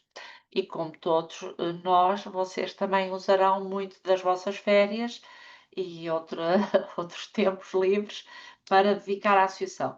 E só o presidente é que tem direito a esse tempo para poder dedicar. E eu acho que o estatuto do dirigente associativo é uma coisa. Aqui há tempos eu ouvi falar vagamente que ia ser revisto, ia ser pensado, mas também acredito que não é uma grande prioridade para os nossos governos, não é? Terão outras coisas mais que lhes pareça mais importantes, mas o associativismo é um sinal de sociedades democráticas maduras, porque, como sabemos, nem sempre o associativismo é livre. Isto, podermos estar aqui nesta reunião, é um bem precioso, estarmos aqui cada um a dizer aquilo que acha que deve dizer, e, portanto, isto é um bem precioso, que se calhar nos parecia uma coisa elementar, mas pelos tempos que correm, se calhar já não é assim tão elementar, e, portanto, temos que cuidar dele. E eu parece-me que, além da sustentabilidade financeira das associações, cada uma tem que ser o mais criativa possível para se conseguir manter uma saúde financeira, porque há sempre despesas. Esta questão do estatuto dos dirigentes associativos e das associações não governamentais sem fins lucrativos também é uma questão que, que poderia ser, ou que deveria ser analisada, e eu prezo muito o facto de haver associações que podem, de uma forma, chamar a sociedade e cada um participar e poder ter a sua voz e dar o seu contributo e conseguir fazer propostas a governos, fazer os governos refletir e pensarem sobre decisões que venham a tomar ou não. Eu acho isso uma riqueza imensa e um sinal de sociedades democráticas maduras e adultas e consistentes, e acho que é de muito valorizar.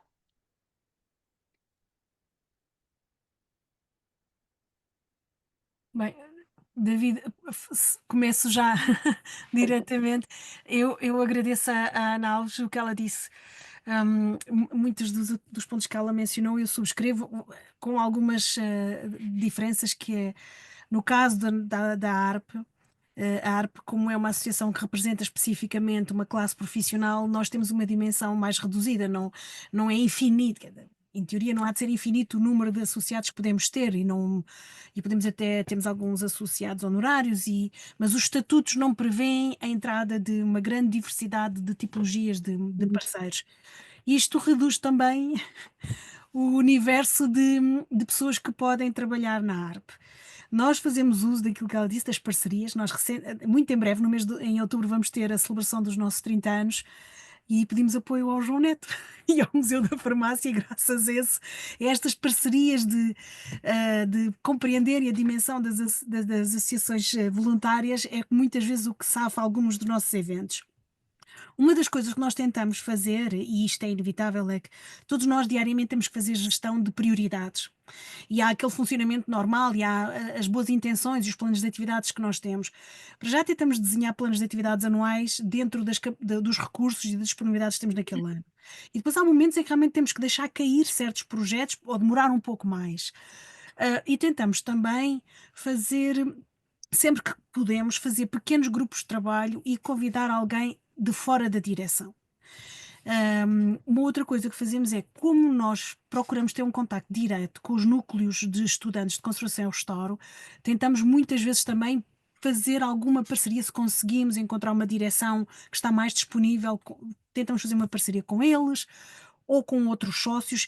Tivemos recentemente, há muito recentemente, agora não lembro o ano, mas foi tipo há 2 anos ou 3, nós produzimos o perfil de competências do conservador-restaurador. E convidámos nominalmente colegas que trabalham em muitas situações para trabalhar com a direção. Na verdade, a direção estava em número inferior aos colegas que lá estavam. E então nós dependemos muito disto, da disponibilidade de colegas e de parceiros para nos ajudar. Temos alguns problemas, que é a maior parte dos conservadores que voltaram, ou muitos deles, são profissionais que trabalham no mercado privado. São freelancers ou empresários. E aí já não conseguimos aquilo que a Ana Alves consegue. Nós retiramos literalmente o nosso tempo das férias ou do tempo de trabalho ou do que seja, não é? Mas, e agora vou dizer uma coisa, eu não gosto muito daquela ideia romântica de porque fazes o que gostas, está tudo resolvido. Odeio isso. Toda a gente tem direito a ter uma remuneração e a ter uma vida de qualidade e a ter capacidade para poder tratar de si, ter a sua casa e fazer a sua vida. Mas eu noto que na área do património e da cultura é uma realidade até fora de Portugal, é que depende muito do associativismo. A evolução e o movimento das sociedades e dos governos depende muito, muito daquilo que a sociedade civil e das associações fazem na área da cultura e do património. Se não fôssemos nós todos, o- os ecossistemas culturais seriam muito pobres e muito pior do que isto. E aqui também concordo com a Ana Alves, há aqui podia-se melhorar muito este estatuto do dirigente e o estatuto do papel das associações, principalmente na área da cultura e do património e provavelmente áreas próximas, mas eu acho que todos nós quando entramos, acho que de uma forma implícita percebemos isso. E por isso é que se calhar quase todos estamos aqui e estamos na direção destas associações, é que se não for este coletivo a pôr um pouco de energia e a fazer mover a máquina, no nosso setor fica muito mais lento o processo. Devo dizer que há estudos a nível europeu do valor e da contribuição até política que o associativismo e as redes e as associações fazem, especificamente na área da cultura, e que se não fossem elas, próprias políticas europeias e nacionais eram extremamente mais pobres e incapazes. Portanto, isto vai também um bocadinho de nós percebermos esse papel e abraçamos isto e pronto, e depois vamos tentando angariar novos membros e convidá-los para haver uma certa substituição, não é? De força e de energia. Mas não é fácil, David, não é? É mesmo uma realidade que tem que ser gerida diariamente.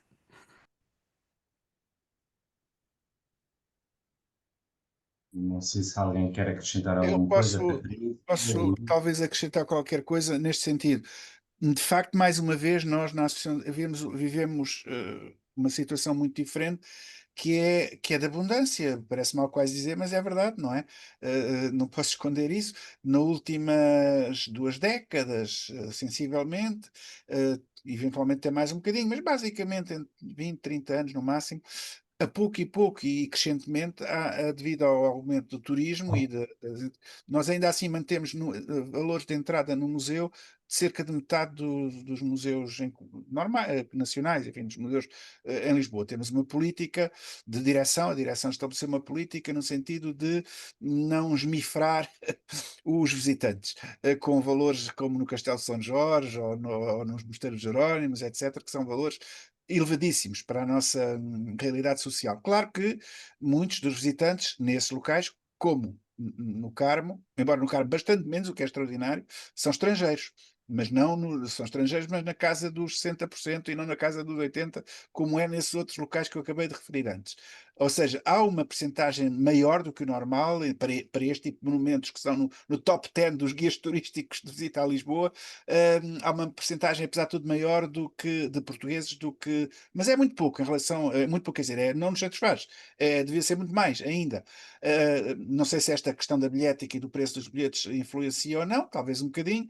Também muitas atividades que nós fazemos, quer de vizinhança, na Freguesia da Baixa, quer em geral, na sociedade, nos grupos de terceira idade, nas universidades de terceira idade, etc., para visitarem o museu e para termos programas dirigidos especialmente para esses segmentos, diria assim, de portugueses adultos, que é o que nos interessa principalmente mais ter como visitantes, entre aspas, interessa a todos, mas quer dizer, se interessam em particular, portanto, devido ao grande número de visitantes, temos de facto receitas que nunca tivemos na história da associação e isso leva-nos de facto a toda aquela atividade de apoio.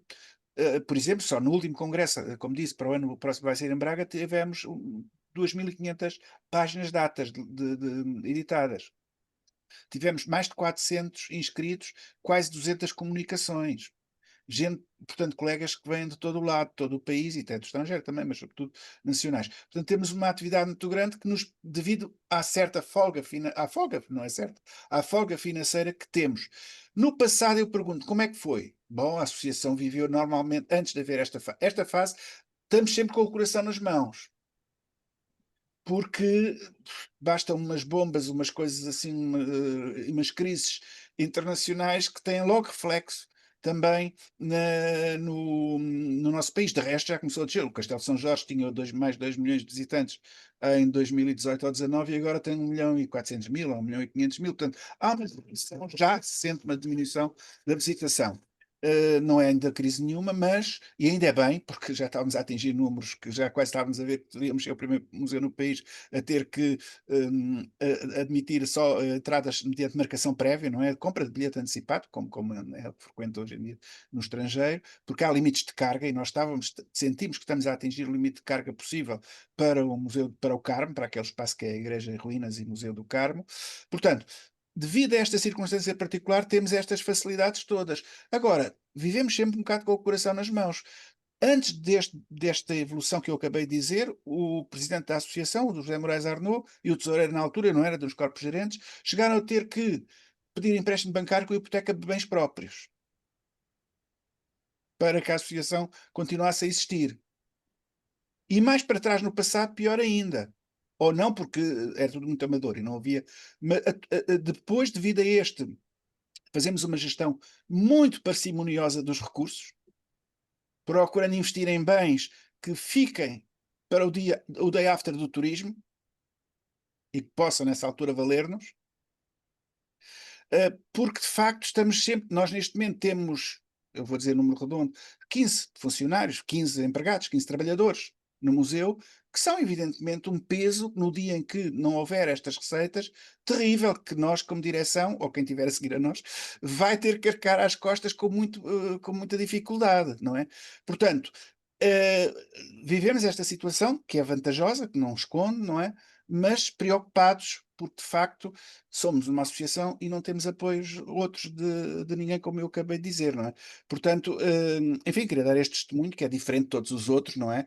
Mas não deixa de ser. Pergunto-me se não haveria possibilidade no país de alguns outros monumentos nacionais serem geridos por associações. Será que isto é uma coisa estúpida, estapafúrdia? Eu penso que não. Eu penso que não. E certamente que seriam melhor geridos do que muitas vezes são por as entidades públicas. E eu sou um grande defensor do Estado e do Estado, mas ainda sou mais defensor da cidadania. Portanto, não sei porque é que não há museus como Santa Clara a Velha, espaços, não é? Ou outros, não é? Que possam ser geradores de receitas geridos por esse movimento associativo. Não vejo porque não possa ser.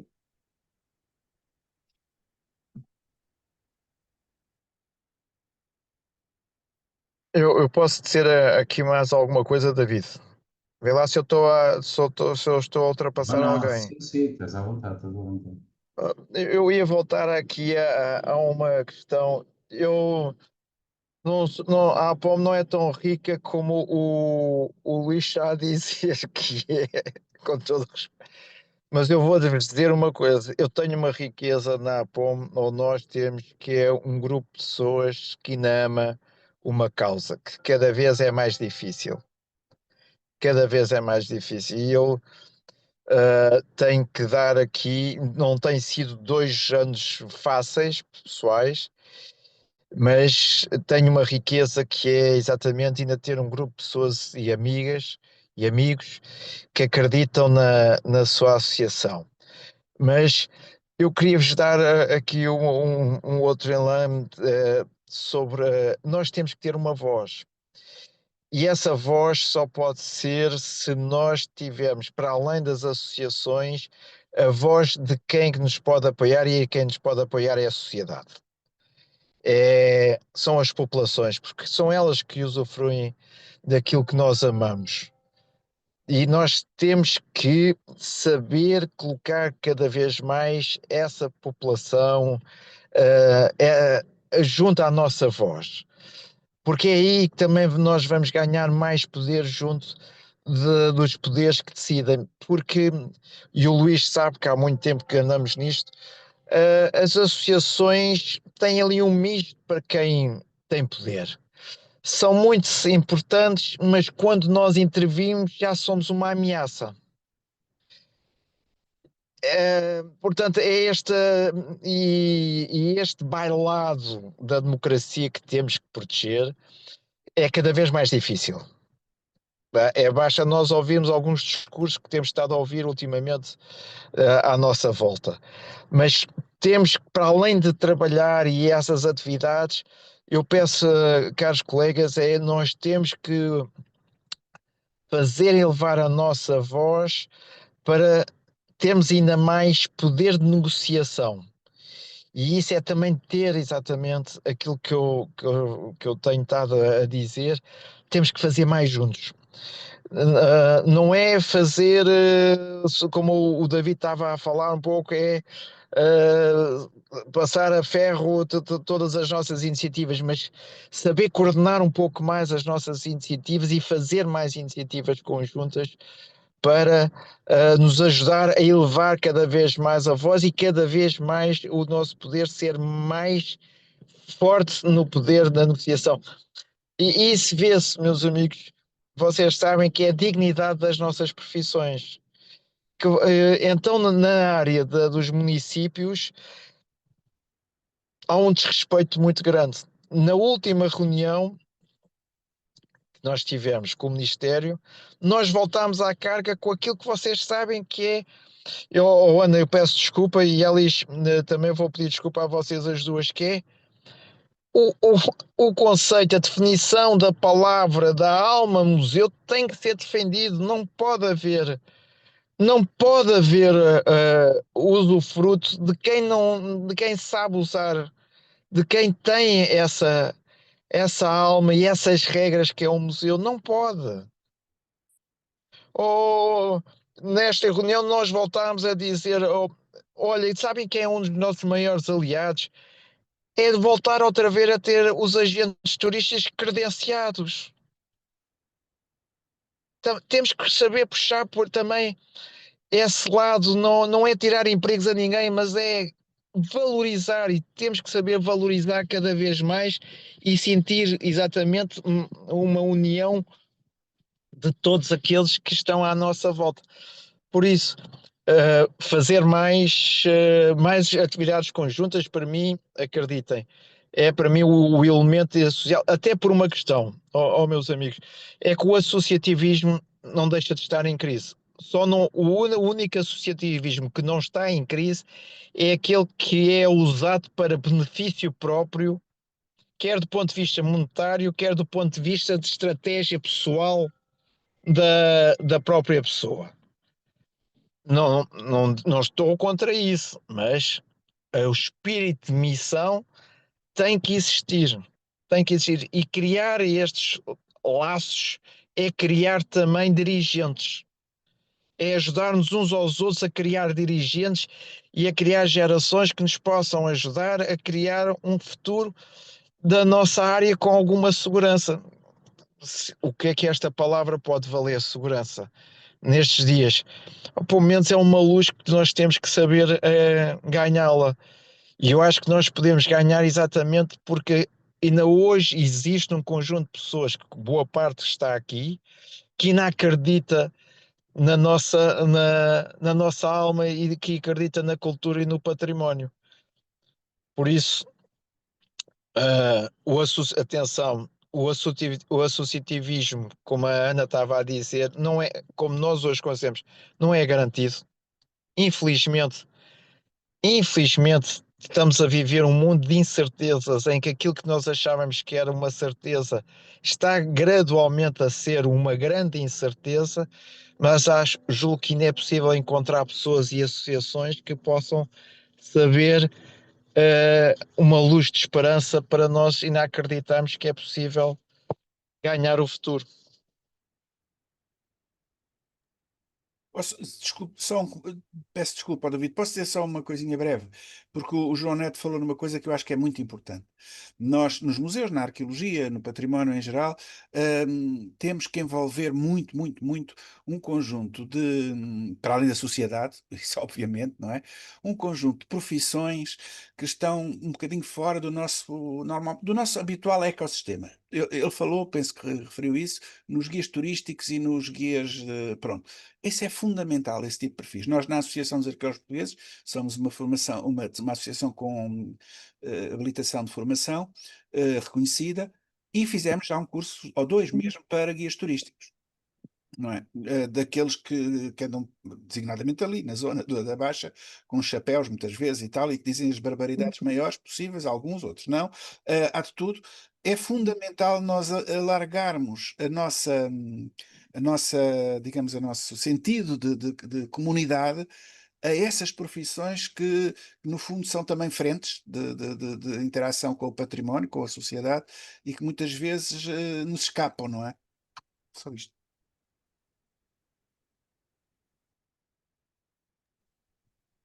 Obrigado, Luís. Patrícia, queres acrescentar alguma coisa?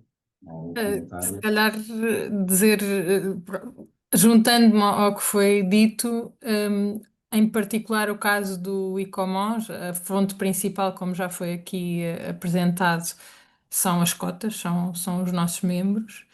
E há aqui também uma situação que é, no nosso caso, neste momento são 70 euros, a cota por membro individual, dos quais 53 euros são entregues ao internacional. Portanto, de facto, é o caso, é semelhante ao ICOM, julgo eu. Estamos a falar de 150 membros neste momento.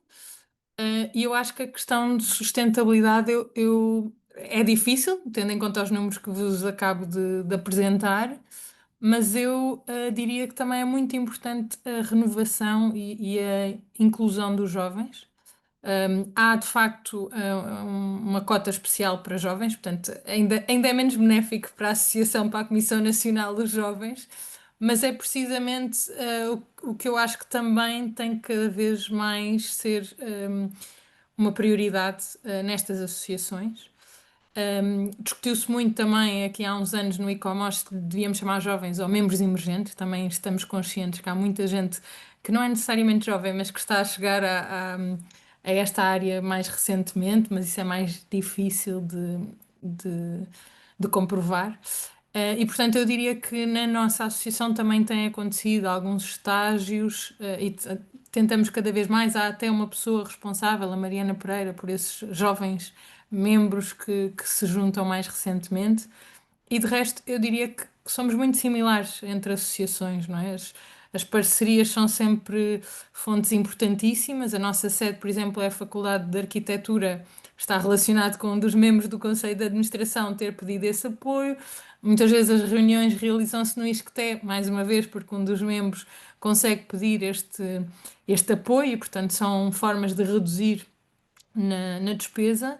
Nós, em particular, neste momento, não somos entidade de utilidade pública, não estamos classificados, portanto, não temos esse benefício, que às vezes pode ser um apoio, e temos procurado algumas parcerias em termos de projetos europeus e de outros financiamentos que possam colaborar nesta sustentabilidade financeira, que é o que tenho estado a abordar mais, mas que sei que é muito mais lata do que isso, daí ter referido os jovens.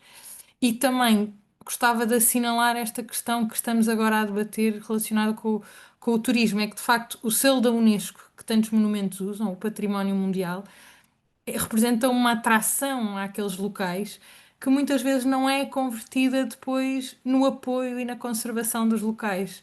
E aí eu acho que tem que haver uma forma de garantirmos, não é? Porque o trabalho que estamos a fazer é para garantir a qualidade destes sítios e este selo é de facto um selo de qualidade. E depois não temos muitas vezes os meios para garantir essa mesma qualidade. E portanto eu diria que isto é até um risco para aquilo que nos propomos fazer e para aquele selo que andamos a vender como bandeira, mas que depois não conseguimos chegar a todo lado, porque de facto eu diria que a nossa associação é pequena, portanto, obviamente o objetivo é ter cada vez mais membros e que só isso é que contribuirá para a nossa sustentabilidade. Daí, novamente, o repto, não é? De colaborarmos, porque nós somos muito mais juntos, todos juntos valemos mais. Os membros individualmente, se quiserem pedir uma audiência parlamentar, também o podem fazer, mas não terão o mesmo peso. E quanto mais nos juntarmos, eu diria que mais sustentáveis seremos, porque passamos muito pelas mesmas dificuldades a este nível. Obrigado, Patrícia. Queria aproveitar para chamar a atenção que já só temos um quarto de hora, não é?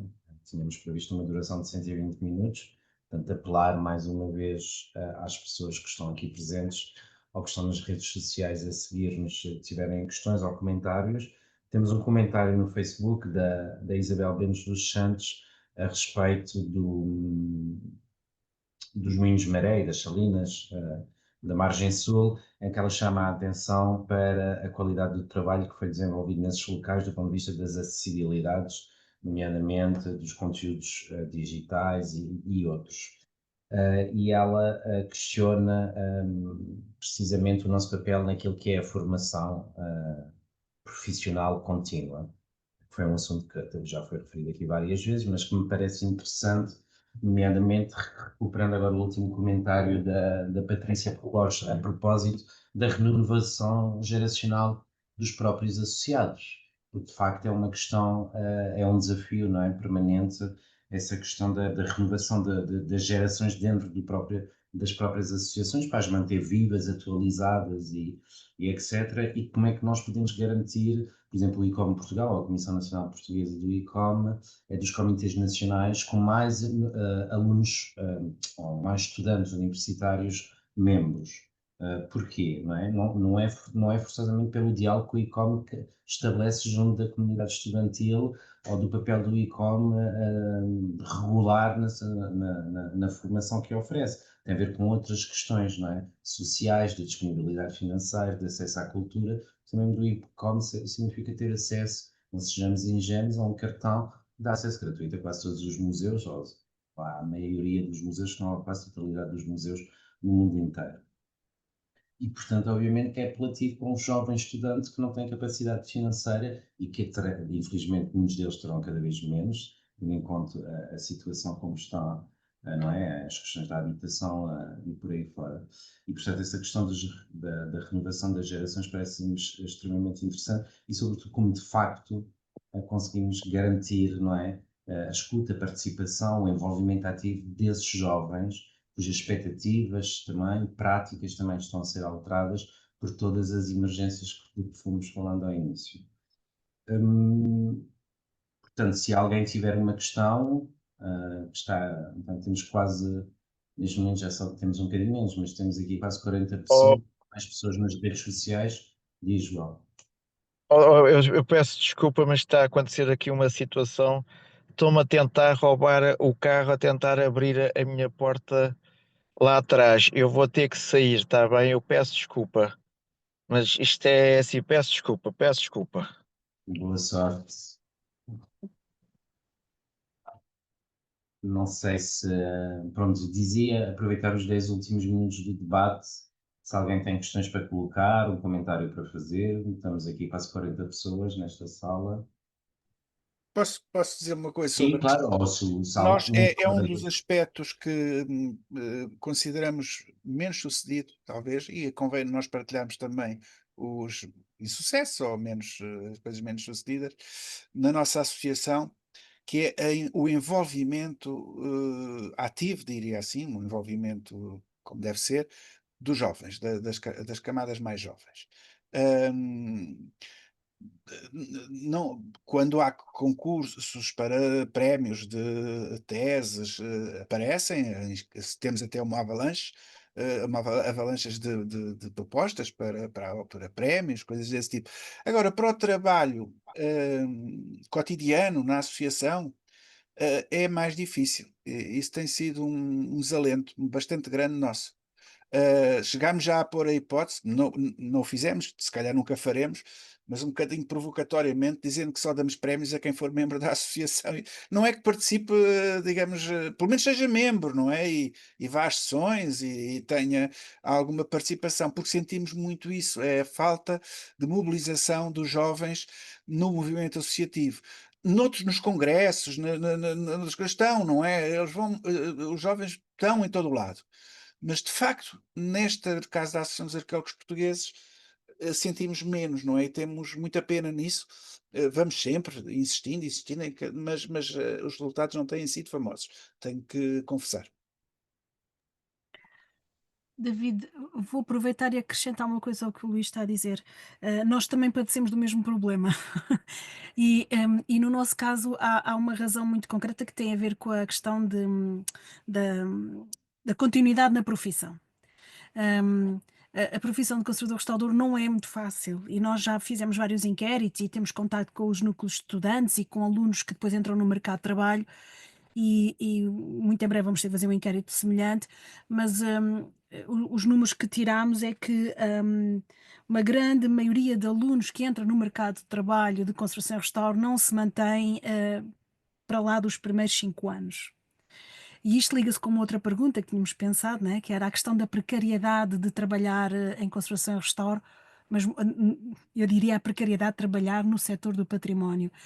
E eu acho que esta precariedade ou esta volatilidade dos formatos de trabalho e de contextos de trabalho e movidos por. Todos nós sabemos que muitos de nós dependemos de sequências de financiamentos que não sabemos se vêm, de projetos, disto, daquele outro. Enfim, de toda a forma como o setor funciona do ponto de vista laboral, isto cria nos indivíduos todos, em geral, um grande nível de ansiedade, de stress, e nós sabemos perfeitamente que é 70 euros para o ICOM, é 50 para a ARPA, e às vezes quando tem que tomar decisões, não vão os 50 euros ou os 70 para a associação. E as lutas que nós fazemos em prol do património e das profissões e das classes e das carreiras e tudo isto, como nós também falámos, demoram muito tempo e são muitas coisas que temos que fazer. E todos estes jovens, também pode ser por uma questão geracional, cultural, que seja, mas a verdade é, quem está no setor a trabalhar há 10 anos ou entra agora, não está fácil. E depois há a questão cultural, não é? Talvez de uma mudança de gerações, em que também se perdeu um pouco a noção de que há um poder e há uma possibilidade no associativismo de fazer a diferença. Então eu vejo aqui, no nosso caso em particular, uma série de fatores que dificultam um bocadinho esta renovação das gerações. E realmente a única coisa, salvo seja, o que nós fazemos é ir diretamente ter com os alunos, que no nosso caso é relativamente fácil porque sabemos onde eles estão, não é? Mas isto não nos resolve os problemas, mas é realmente o instrumento dentro da nossa capacidade que temos de tentar imediatamente contactá-los enquanto estudantes, para eles perceberem exatamente o que é que nós podemos fazer, o que é que os espera. Mas há mesmo aqui uma questão de precariedade do emprego na área do património que eu acho que impacta até o que nós conseguimos fazer e impacta também como depois todos estes profissionais veem as associações e se ligam a elas, porque as prioridades diárias são outras. Não é que eles tenham alguma coisa contra nós ou contra as associações, nós sabemos, há tanta coisa para se preocupar e para resolver na vida deles que não dá tempo mental para se juntarem a uma associação. Não há propriamente uma solução para isto, é continuarmos a fazer o que estamos a fazer e é tal coisa, estamos o mais próximo possível que temos dos nossos membros individuais. E há uma coisa, o Luís estava a dizer, eu percebo o que o Luís disse. Ao menos ser membro da associação para concorrer aos prémios. Eu acho que isso tem que ser visto como uma discriminação positiva, não é contra quem não é membro, é a favor de quem é membro, porque então temos que tratar bem os membros, tentar fazer qualquer coisa por eles, não é? Porque eles também estão a fazer um esforço e eu percebo perfeitamente o que está a dizer, porque eu se calhar diria isso também, pessoalmente, não necessariamente como associação. Eu concordo totalmente. Acho que a precariedade é uma chaga social geral na sociedade. Nós notamos isso direto. Na arqueologia, isso é também uma coisa completamente confrangedora. É muito mais difícil a vida hoje para um jovem arqueólogo do que quando eu era jovem e acabei os cursos e na altura, pronto. Mas também há uma falta de sentido cívico. Caramba. É verdade, é uma questão geracional também. Repare, Mas por exemplo, se nós temos o dinheiro que temos, 400 milhões, que agora já é mais do que isso, no PRR, para o património cultural, é porque o movimento associativo o exigiu. Não foi porque o governo o tivesse lá posto. E caramba, como eu disse, o poder não das conseguem associações. perceber isso, os jovens. Eu acho que se soma tudo, mas há realmente a questão da precariedade laboral já um bocadinho sedimentada, enfraquece, não sei, a capacidade de quem está a lutar pelo seu dia a dia ver que há outras formas de solução. Eu só estou a dizer, não é uma desculpa, mas é uma realidade que nós observamos. Mas eu acho que as associações devem ser a voz de todos. Nenhuma aqui, nós não falamos só pelos nossos associados, todos nós trabalhamos em prol de todos, não é? Mas acho que tem que haver uma discriminação positiva dos nossos associados. Eles têm que ter alguns direitos, porque nós somos eles também, é só porque fomos os voluntários que dissemos, está bem, eu vou para a direção, não é? Mas temos que ter atenção a esta questão da precariedade. Há bocadinho, a Patrícia disse uma coisa e é verdade, e também a Ana, quando falou do estatuto do dirigente associativo, eu acho que realmente, se calhar, há questões como são transversais ao setor, se calhar as associações em conjunto, se conseguíssemos às vezes formular, nem que fossem cartas abertas, posições sobre estas questões transversais, não vou dizer que qualquer governo vá atuar imediatamente, mas é uma voz um bocadinho mais alta e um bocadinho mais incisiva. Deixo uma ideia, caso considerem, porque no nosso caso da ARP é um dos pontos fulcrais, é esta precariedade laboral e a continuidade da profissão, que isto tem um impacto a longo prazo muito grande na transmissão do conhecimento, na qualidade dos profissionais e na proficiência destes profissionais a longo prazo.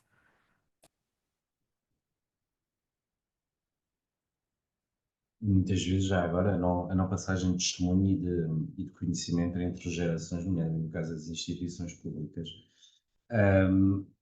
Mas já agora queria acabar, porque tem precisamente com um comentário que também tivemos no Facebook do nosso colega, do Pedro Miguel Salvado, tem precisamente a ver com essa pujança do movimento associativo, mas que chama a atenção para outro tipo de associações que giram às voltas das nossas e que partilham dos mesmos interesses, mas não forçosamente das mesmas missões, que são não só as associações locais da defesa do património, que são muitas, umas mais antigas, mas que há outras mais recentes, mas muito pujantes no nosso país, nomeadamente em determinadas regiões, e são as próprias associações de amigos dos museus, que também são, e ele cita aqui vários exemplos, não vou ler, não é? Mas, nomeadamente, fala de uma realidade local próxima da sua, que é natural, não é?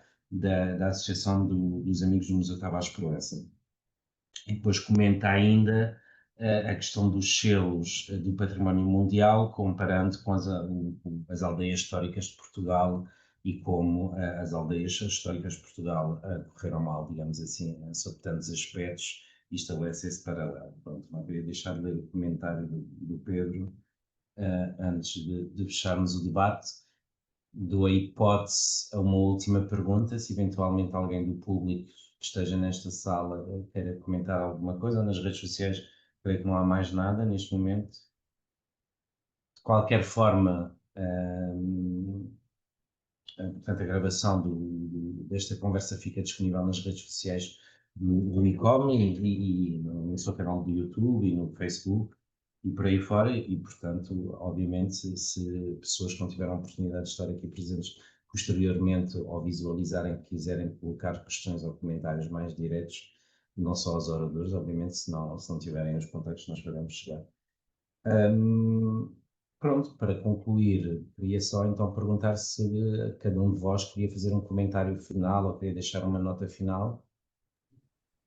Só uma nota de agradecimento pela iniciativa e por esta oportunidade. Nem sempre temos a oportunidade de nos encontrarmos e de falarmos. E pronto, e muito obrigada, e foi muito útil. E é sempre bom podermos usar o espaço e a oportunidade que temos para darmos voz a nós próprios. Muito obrigada por isso e muitos mais 50 anos para o ICOM. Obrigado. Mais alguém? Faço das minhas palavras a da Ana. Muito obrigada pela oportunidade, concordo. É importante irmos conversando entre nós e não só associações, entre nós, este coletivo todo de profissionais. É horrível perceber que temos os mesmos problemas, mas perceber que temos os mesmos problemas significa que as estratégias para sair dos problemas são conjuntas e isso dá força a ideias que possamos ter. E eu acho que E foi. eu acho que ficaram aqui vários tópicos que podemos Exatamente, trabalhar. foi muito bom. É, Acho que sim, aprendemos todos um pouco uns com os outros. Mas quer dizer que uma solução exatamente a história pode do ser de todos. estatuto do dirigente associativo e não só, não é? Acho que é assunto ao qual deveríamos voltar. E queria sublinhar, em forma de despedida, para além de novamente agradecer muito, em meu nome e sobretudo em nome do ICOM Portugal, queria sublinhar uma coisa que disse o Luís.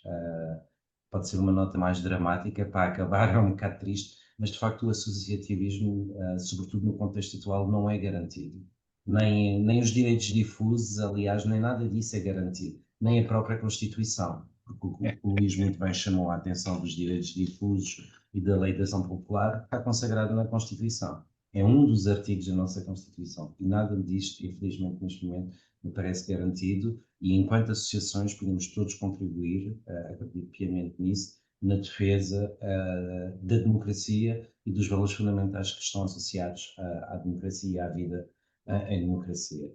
E creio que devemos todos trabalhar neste sentido e mantermos todos alertos e essa colaboração e essa união que pode existir entre as nossas múltiplas associações, exatamente agora acabando, sublinhando aquilo que dizia a Elis no final, reforça, amplifica a nossa voz e torna-nos mais poderosos naquilo que é essa defesa e essa proteção, mais que de defesa, não é? Essa proteção da democracia e, nomeadamente, da nossa existência, neste caso, enquanto associações livres e independentes. Pronto. Isso é o meu comentário final, não sei se o Luís, a Patrícia... Eu já pus um iconezinho a dar palmas, não é? Eu vi. Já é esse o meu comentário. Esperemos que o presidente da APOM mantenha o seu cargo e não lhe tenham feito mal, já procurarei saber agora no final do debate. Agora, bem, brincadeiras à parte, lembrar-vos que este debate foi o primeiro de uma série de 10 debates, vão acontecer online, o próximo será já no dia 14 de outubro e será dedicado às redes de museus.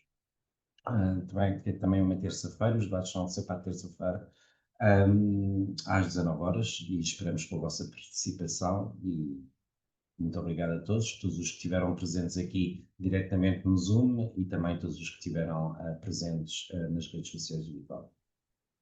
Obrigado. Boa Obrigada. noite. Obrigada. Boa noite, claro.